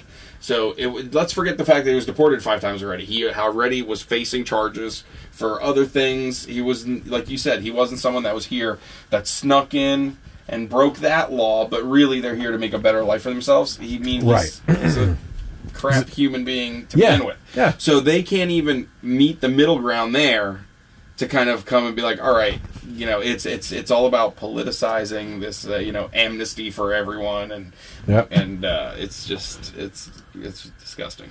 Well, we talked about the security guard from the Vegas shooting who could have possibly been an illegal immigrant, but he was a hero for what he did. Yeah, we recognize that. Yeah, they can't recognize this was an illegal.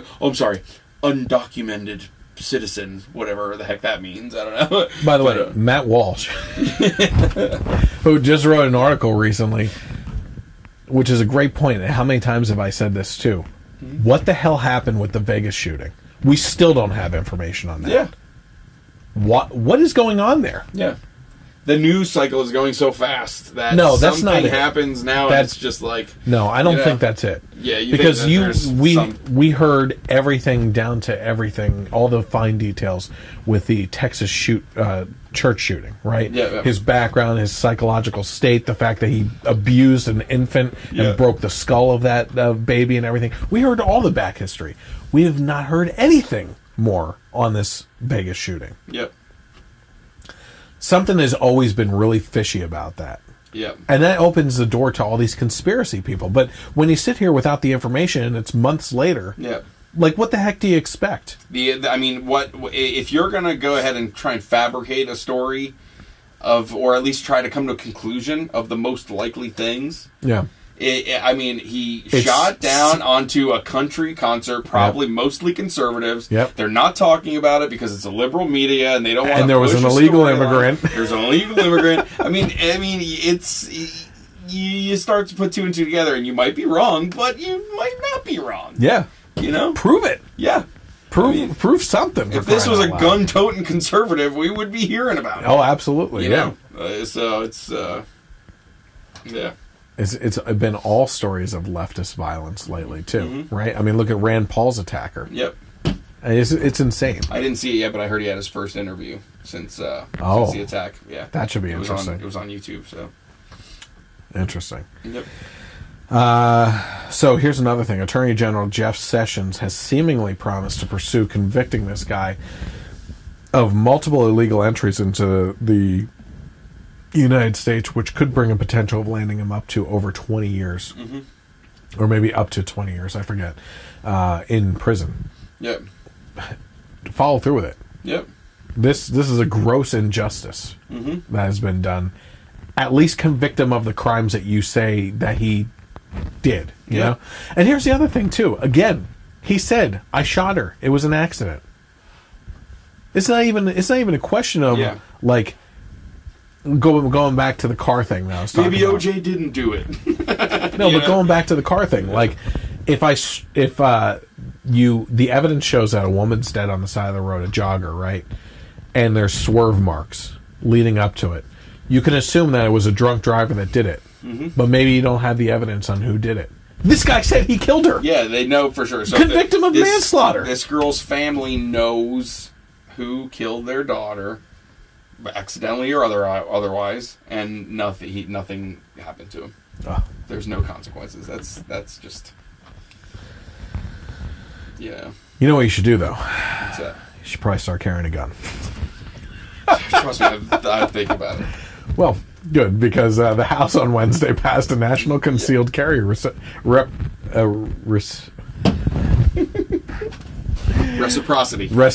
bill. Thank you. On Wednesday, the House passed a bill that would allow concealed carry permits to be valid across state lines.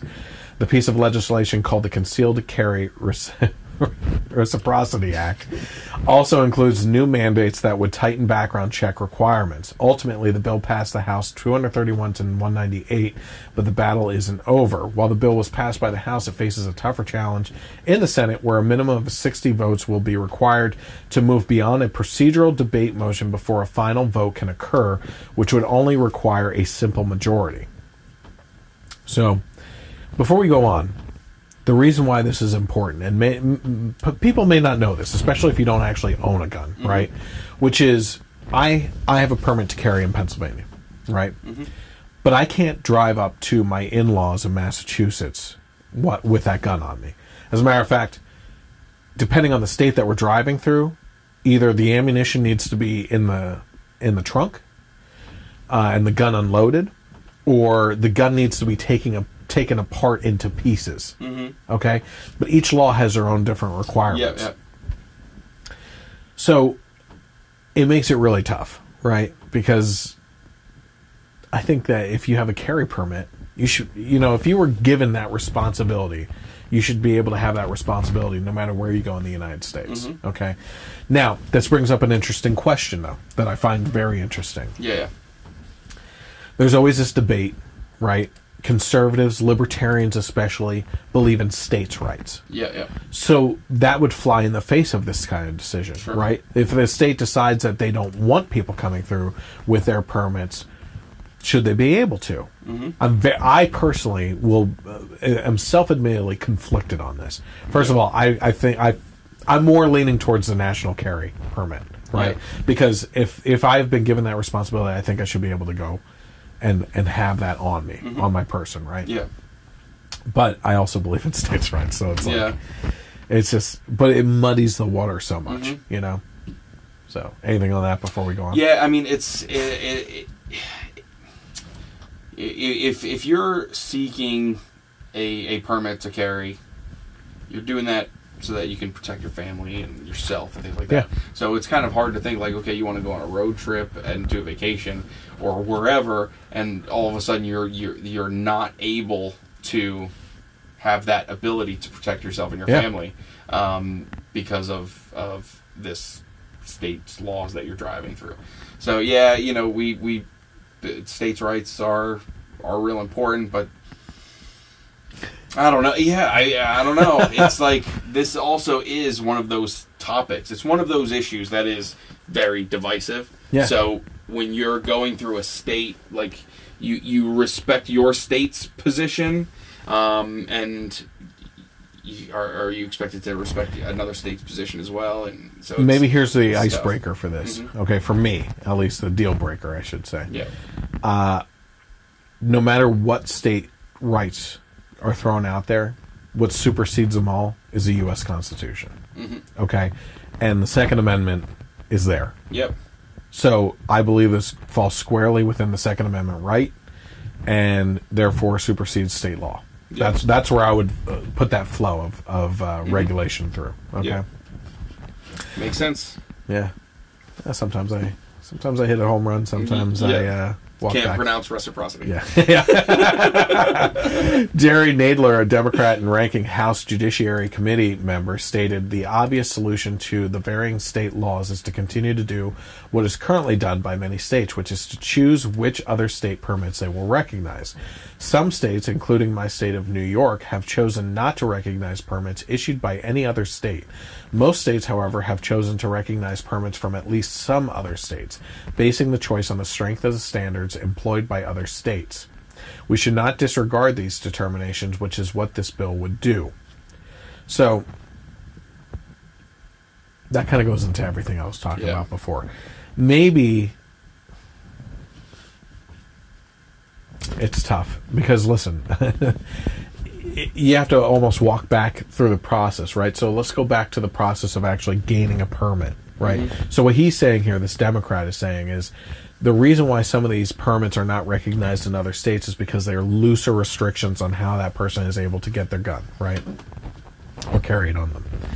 I want to say, let's shoot for a middle ground and have that as the standard across all states then, in order to carry across state lines at least. Maybe there's a different license that you can apply for that is like a national carry license. Yeah. That would be a great solution, I think, to this. Yeah, something that has stronger... More strict. Yeah, it's a stricter I think process to get. I just came up with that right now. There you go. Woohoo! Man, you're on a roll. That's like a wildfire out there. It's wildfires. Yeah, I think that's a really good idea. Or in addition to your current permit, like a stamp on it or something, like almost like a passport type thing. Yep. But I think that solves the problem right there. Mm-hmm. Yeah, that makes sense. I was thinking that too. Like, what if there was a second tier that covered you nationally? Yeah. You know, but the argument that I've heard also is like, you know, you get your driver's license in a state, it's valid across the country as well. You know. Yeah. So trust me, there's looser restrictions in other states. Yeah. West Virginia and like some of those southern states, you don't even like when it comes to not registering. What's it? You get inspected. Is it inspected? Yeah, your inspection. Yeah, your inspection. Some of them, it just needs to be working. Yeah. Like running. Yeah. It doesn't matter if it has like doors or anything. Or anything like that. Yeah. And they have to recognize that in another state. If you roll a piece of crap across a border and there's no doors on it and the thing's rusted through the floor and you're pulling a Fred Flintstone, your muffler's dragging sparks all over the place. They can't do anything about that. Okay, so according to ABC News, President Trump recognized Jerusalem as Israel's capital in a historic move. President Donald Trump officially recognized Jerusalem as the capital of Israel on Wednesday and initiated the process of relocating the U.S. Embassy to the city of Tel Aviv. Mm-hmm. From Tel Aviv. I think I did say that. I have determined that it is time to officially recognize Jerusalem as the capital of Israel. While previous presidents have made this a major campaign promise, they failed to deliver. Today, I am delivering. I've judged this course of action to be in the best interests of the United States of America and the pursuit of peace between Israel and the Palestinians. This is a long overdue step to advance the peace process and to work towards a lasting agreement. Israel is a sovereign nation with the right, like every other sovereign nation, to determine its own capital. Acknowledging this is a fact is a necessary condition for achieving peace. Today, we finally acknowledge the obvious, that Jerusalem is Israel's capital. This is nothing more or less than a recognition of reality. It is also the right thing to do. It's something that has to be done. That is why, consistent with the Jerusalem Embassy Act, I am also directing the State Department to begin preparation to move the American Embassy from Tel Aviv to Jerusalem. This decision is not intended in any way to reflect a departure from our strong commitment to facilitate a lasting peace agreement. The United States would support a two-state solution if agreed to by both sides. That's pretty historic. Like it's huge and huge. He said, Jerusalem is not just the heart of three great religions, but it is now also the heart of one of the most successful democracies in the world. Over the past 7 decades, the Israeli people have built a country where Jews, Muslims, Christians, and people of all faiths are free to live and worship according to their conscience and beliefs. So until the new embassy in Jerusalem opens, current law requires the president to sign a waiver that keeps the embassy in Tel Aviv operable. The process of relocating the embassy is expected to take years. Trump said the process of hiring architects, engineers, and planners will begin immediately, and the new embassy will be a magnificent tribute to peace. Now, I think you heard me in the prep for this, but President Trump also tweeted out a video that really concreted him as a president being a man of his word, unlike previous presidents. Yeah. So let's take a look at what he tweeted out. I think it was today, because it's probably one of his better tweets. Jerusalem is still the capital of Israel and must remain an undivided city accessible to all. As soon as I take office, I will begin the process of moving the United States ambassador to the city Israel as chosen as its capital. I continue to say that Jerusalem will be the capital of Israel, and I have said that before, and I will say it again. And Jerusalem will remain the capital of Israel, and it must remain undivided. We will move the American embassy to the eternal capital of the Jewish people, Jerusalem.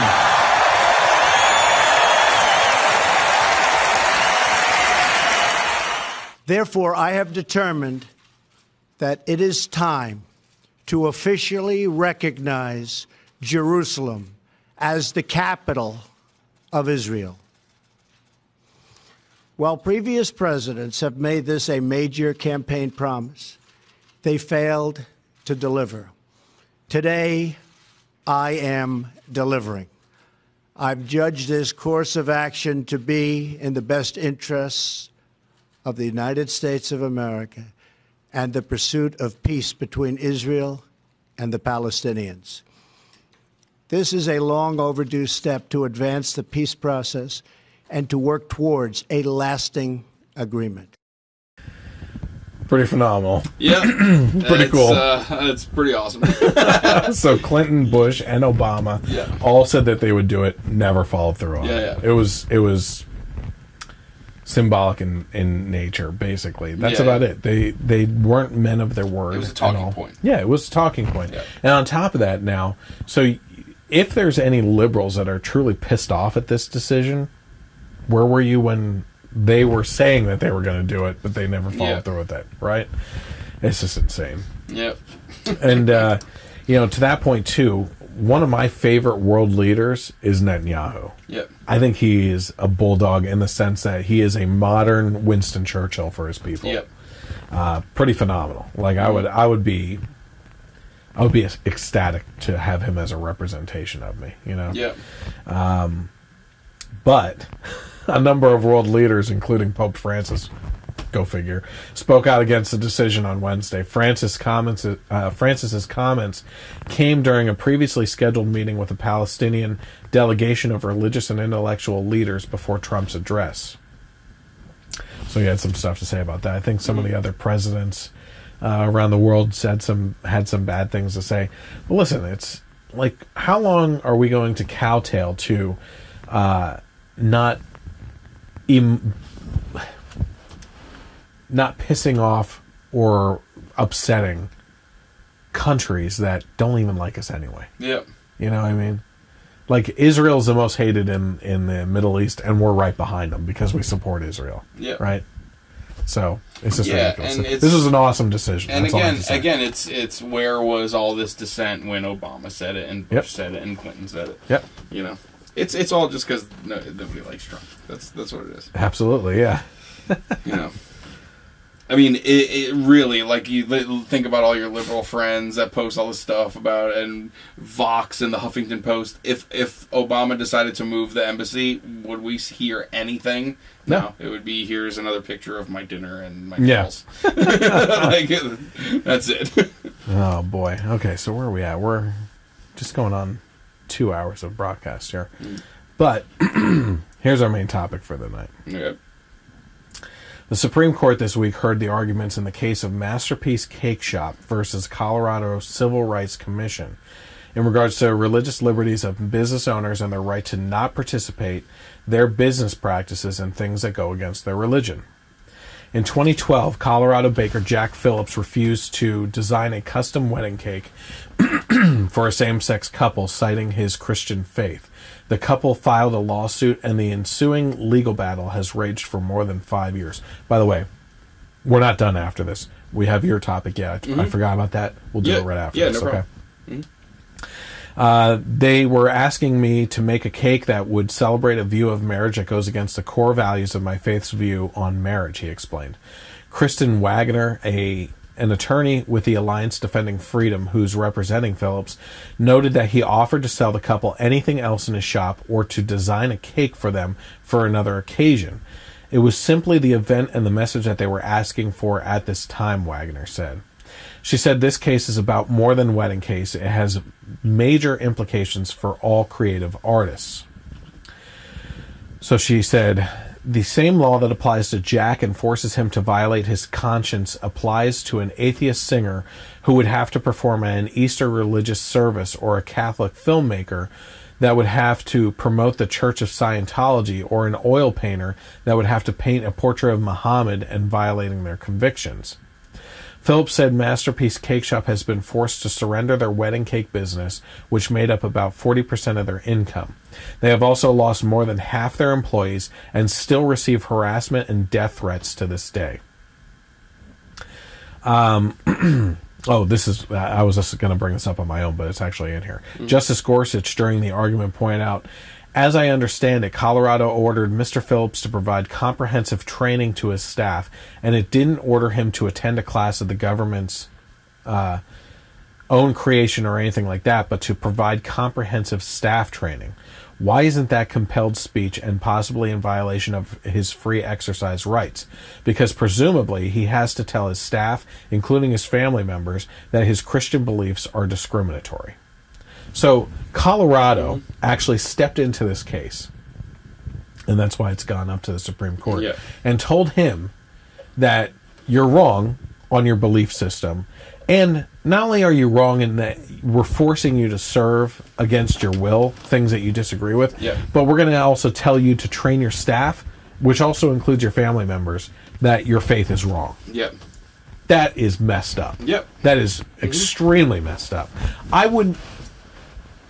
I would never, on the flip side, right, I would think it would be a gross overstep of the government to say to a liberal, hey, this is the right way to do things, and even though you disagree with it, you're going to be forced to train your family that this is the right way to do it.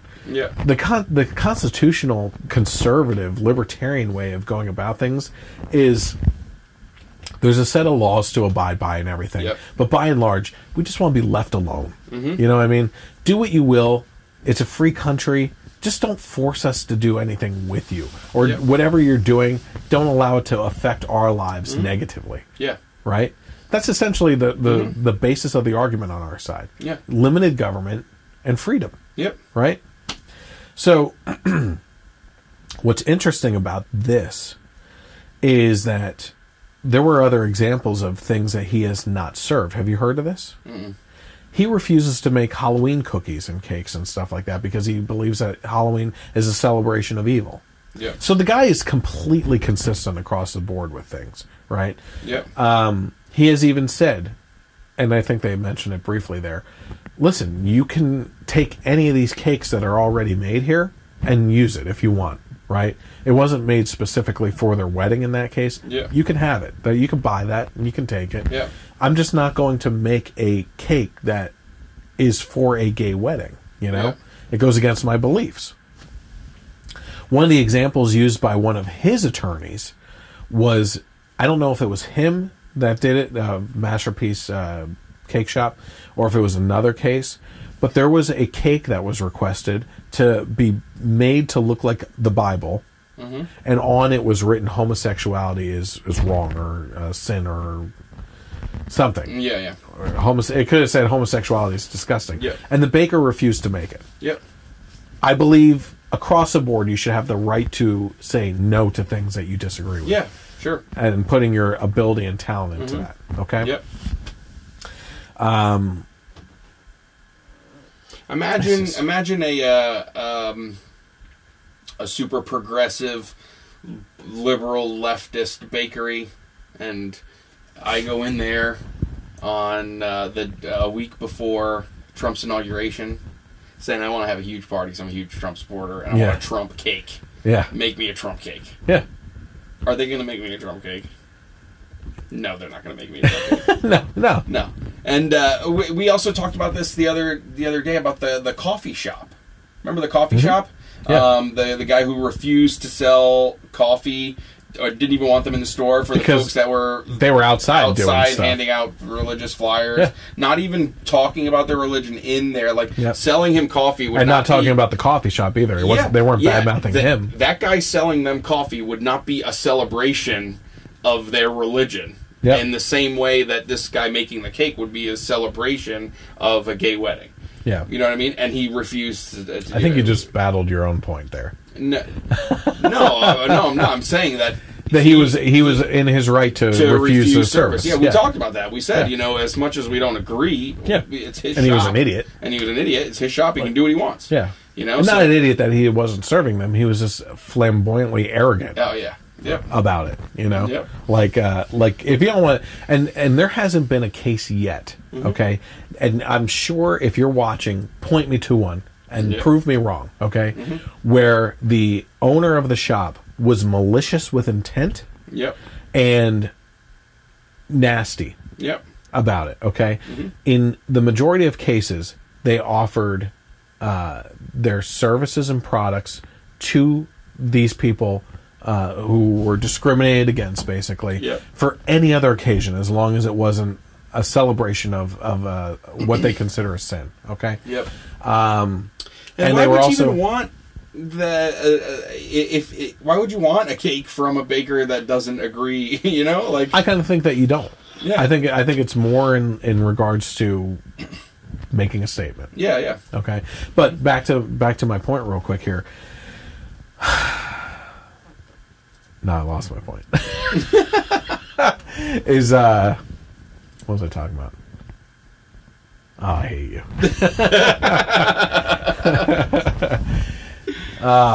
Darn it. I don't know. Yeah. I mean, it just doesn't make any sense. It is to make a point. It's to make an example out of someone and to try and set a precedent for everyone going. But this is a precedent that could backfire. Yeah. This is a precedent that the next time that, someone comes into your place wanting you to do something you don't agree with, you're going to have to do it. Yeah. The point I was going down was that they would sell anything else to them from the bakeries. That has been almost consistent across the board. They have also said, I think in most cases they have also said, listen, I won't do this, but I can recommend someone that's really good that I know that also owns a bakery that will do this for you. Yep. Like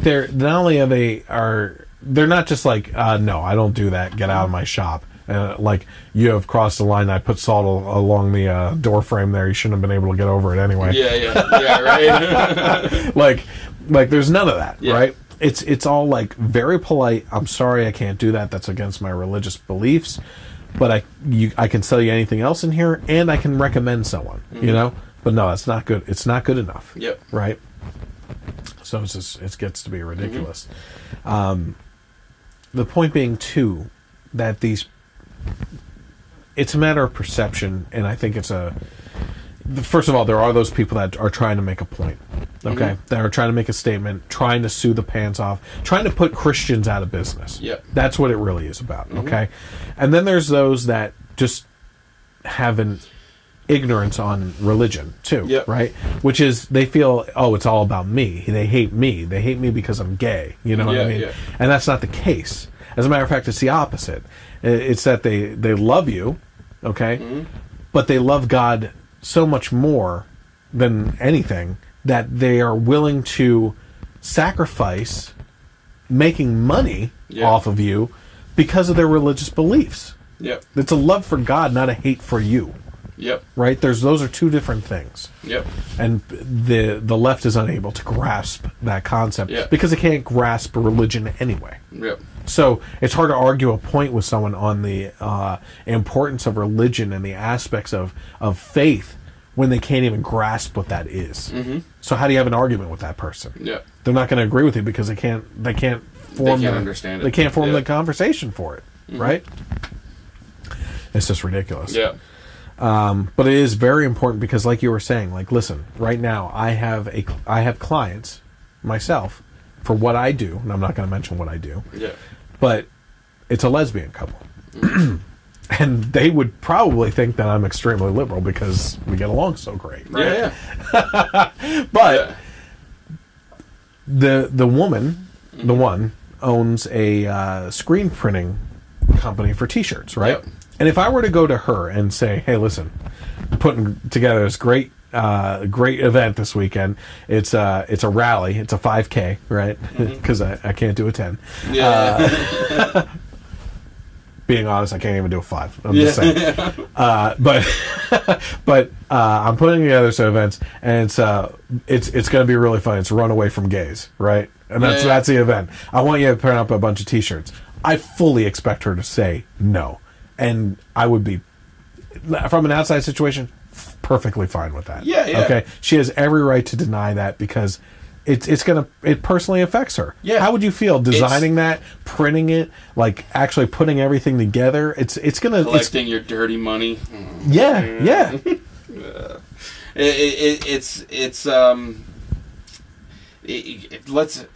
It would be unreasonable to expect her to be okay with doing that. I fully support her right to deny the service to those types of individuals. Yeah, and you know what? Forget the over-the-top, obvious example you just said. Yeah. What if you said, hey, I have a podcast that I want to make a shirt for to sell on my website, and it's called The Generation Y Conservative. Yep. Don't be surprised if just right there, the C word, no, I don't want to do that. You know what I mean? So and I could see, here's the thing. Speaking of which, that's a good idea, I'm just saying. Well, we have some things to talk about anyway, business-wise. Yeah.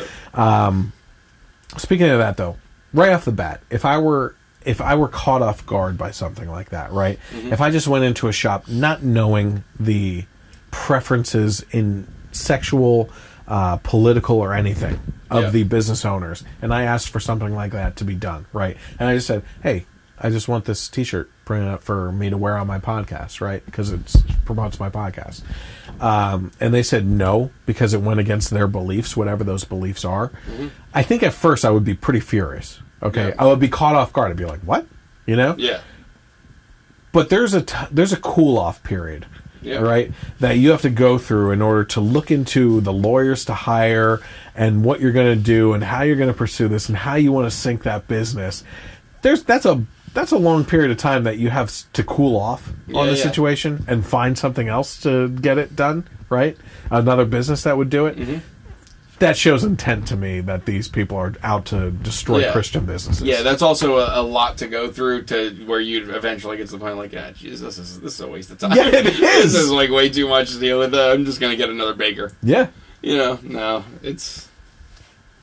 there's a vendetta there. That's all it is. Yeah. So, that's it for my topics, but you actually brought up one, too, that we wanted to throw in here. Yeah, I ran across a story today, actually, that kind of touched on, we kind of talk about our nerdy topics, too, and there's been this big controversy in the video game world about microtransactions and loot boxes, right? So, for people who don't know what that is, it's basically when you have a game that you put out, and in that game, you buy your game for $60, $60 or special edition or whatever, you get your game. But then there's a progression to that game where you level up your character and you gain different abilities, or it might just be cosmetic. Yeah. And there are things that drop in the game for you throughout. But what's been a common trend in the industry is microtransactions. Basically, you can use real money to buy fake money to buy loot boxes, or in Destiny they're called bright engrams or whatever. Yeah. And in those you get some of those items that you get throughout the game just playing it normally. But there's a pay-to-win thing where you basically other people are having an advantage. The one executive from EA kind of described it as some players have more time than money, and other players have more money than time. So it's not an untrue statement. It's not. So, but we are capitalists. Yeah, we believe in the free market. We believe that if there is a demand, then there is a supply. So, but what's kind of been happening is there's been almost a kind of predatory nature, you know, where this particular game, Star Wars Battlefront 2, has come under fire because there's a congressman from Hawaii, I think Chris Lee, I think is his name, basically called it a Star Wars based casino. Yeah. Right? Yeah. Where you're spending all this money, where you can unlock powerful characters to use in multiplayer, like Luke Skywalker and Darth Maul and Darth Vader and everything like that. And EA came out and said that, you know, it can take up to 40 hours to unlock Luke Skywalker. But you can buy loot boxes, and cha-ching, maybe you'll get them, you know? Yeah, yeah. And it's like a slot machine. Yeah, it's a slot machine. I even saw a video where one of the big gaming websites, I think it was IGN, or it might have been another one though, they spent $100 on loot boxes to see what they would get, and then you get nothing, right? Wow. Yeah, you get nothing good. All like little, it's the, you know, just junk. So the idea is that there are kids under 21 even, right, they're just getting addicted to just buying loot boxes. So he's proposing legislation. He's a Democratic representative from Hawaii, and he's proposing legislation that would kind of start to combat this. And I thought it was interesting, considering what we talk about. And some of the distinctions, because again, where do we fall? Oh, capitalism, free market. They have the right. If there's somebody's going to buy it, then there's a market for it. But the distinctions that they kind of put is mechanisms to prohibit this gambling to anyone under the age of 21. And we were like, well, how do you enforce that, right? Yeah. So one of the things that they're saying is a lot of these games, even though they're kind of, you know, actiony and violency in nature, they're still kind of pushed to be a T rating for teen instead of M for mature. Yeah. That opens it up to purchase at stores, especially to a lot of younger kids. Basically, you don't need a parent there to buy it, and things like that. And another thing that I think could possibly be done too is, I mean, we on our Xboxes and PlayStations, you set up an account for a child, and they basically, if Jackson wants to play something, when I choose a game for him to play, it pops up on the Xbox and says, which adult is allowing this game? And I have to sign into my account, and then it asks me, okay, are you going to let him play this game anytime or just this one time while you're here? You know, so there could be things that pop up saying this game has microtransactions, you know, access to purchase. You need a password. Yeah, or to disable that. Yeah, completely. Or disable it altogether. Yeah. But you know, I just thought it was an interesting story in also just where the industry is going, because EA has pretty much come out saying, like, we don't even want to make games that don't have this like live element to it, longevity, and also microtransactions and money making to it. So you can't just buy a game like and it has a story and you play it and you're done, and it has some multiplayer or whatever. And it's also shown in their sports games, the FIFAs and the Madden games with their ultimate teams and card packs. I don't even bother. Like when that goes to my point of my biggest gripe over the past couple of years, video game wise, was Destiny, the original one, which is, you know, as soon as the expansions came out and everything, it rendered the game almost basically useless. That's a big thing that they're going through actually with Destiny 2 this week. Their first expansion pack was released. So, okay, you got a new expansion pack, raises the light level. But one thing people are complaining about is activities that were originally available to players are now locked out if they don't buy the expansion, because it's the same crap they pulled the last time. They basically make the Prestige Nightfall, they raise the light level. So you're at the original game light level, you're not, or power level, you're not powerful enough to complete that activity. The higher power items to level yourself up are only available in the new expansion that you have to buy. And now you can't do things that you used to be able to do. I hate them. You know, and it's in this. Bungie sucks. Well, I feel like it's more Activision, because this was a big thing with Call of Duty games too. And Activision runs those, and Bungie never had these issues before, and Destiny is also published by Activision, so I feel like that's that influence a lot too. You know, I loved playing Destiny, and as soon as the expansions came out, the friends were no longer able to play with me, basically, or I couldn't join them because they were off doing their own thing and whatnot. And you had to spend a lot of money, and that was a lot of money to get those expansions and everything. Yeah, like the special edition of the game is, instead of $60 is $100, and then you get the first 2 expansions. I think we did that. The first one that we weren't able to get was the Night one. The King, Taken King. Taken King. Yeah, because you got the Dark Below and the House of Wolves and everything. Yeah. So it's the same thing with the new one. But it's just that was the biggest complaint of the first one. It's this trend that the gaming industry is going in. That's just it's not good. Don't like it. No, like because if I pay for a game, I expect a full game with some additional material, not a game that's basically locked up. Yeah.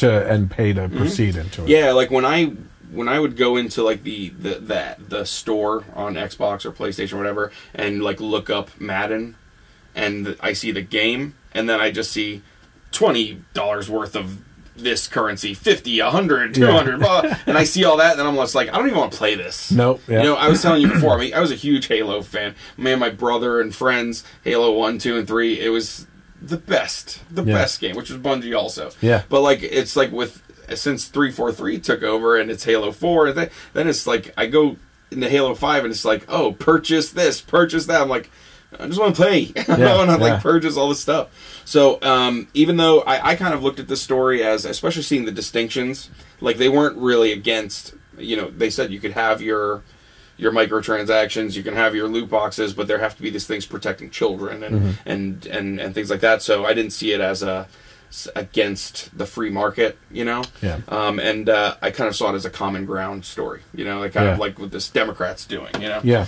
So it was pretty interesting to read. So, and there's, you know, it hopefully enacts some change. Yeah. You know, yeah. So. Anything else on that at all? Or? No, there was I sent you a video that had, because apparently the representative, he posted a video talking about all of this. Yeah. And it was funny when he showed, like, they kind of panned across some games as examples, and it was all EA games. I mean, EA is just getting ripped. Yeah. A new one with this whole Star Wars thing. There's a petition.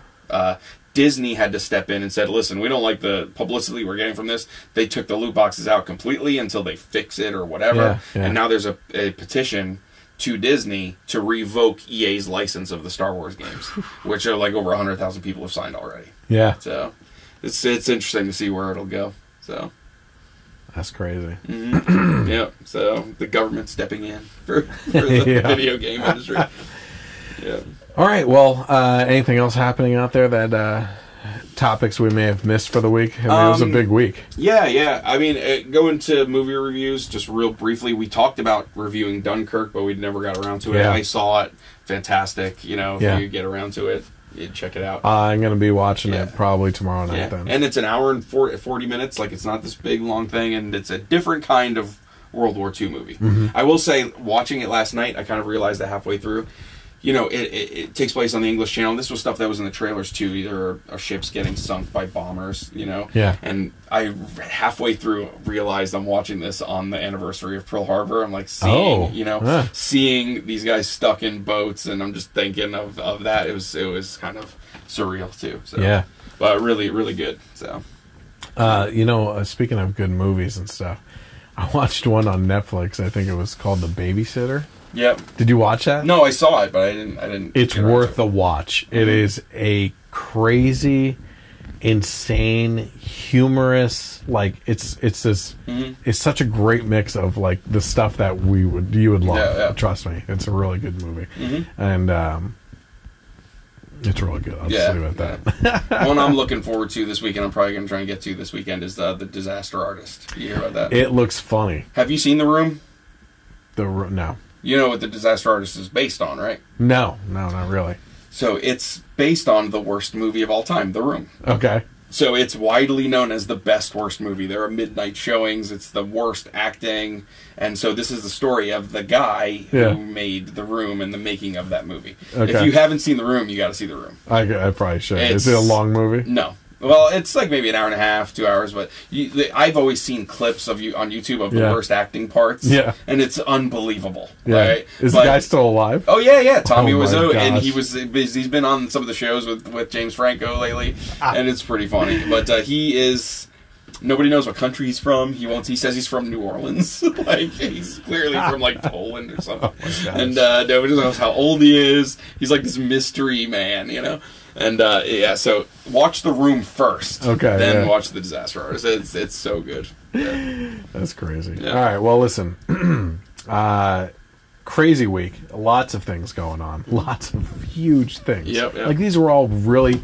A lot of this stuff that we talked about tonight are huge topics. Yep. As a matter of fact, I think it may be in our best interest in the coming next 2 weeks to do a year in review of the biggest topics from this year, because it's insane. Yeah. The Las Vegas shooting, the Texas shooting, the hurricanes, the wildfires, the legislation that was passed, Trump getting into office, the protests, the women's marches. Yeah. I mean, it's just been a crazy year. Yep. You know, Yep. Bitcoin, for crying out loud. Damn Bitcoin. I know. Watch it on Sunday, what happens to it, because, like, Remember, I don't know. $50. I'm doing it. I'm doing it. Okay. Yeah, I just got to figure out how to do it, but I'm doing it by tomorrow. Because now's the time. Now's the time. We got to do it. Yeah, well, a few months ago was the time. Yeah. Was the time. Yeah.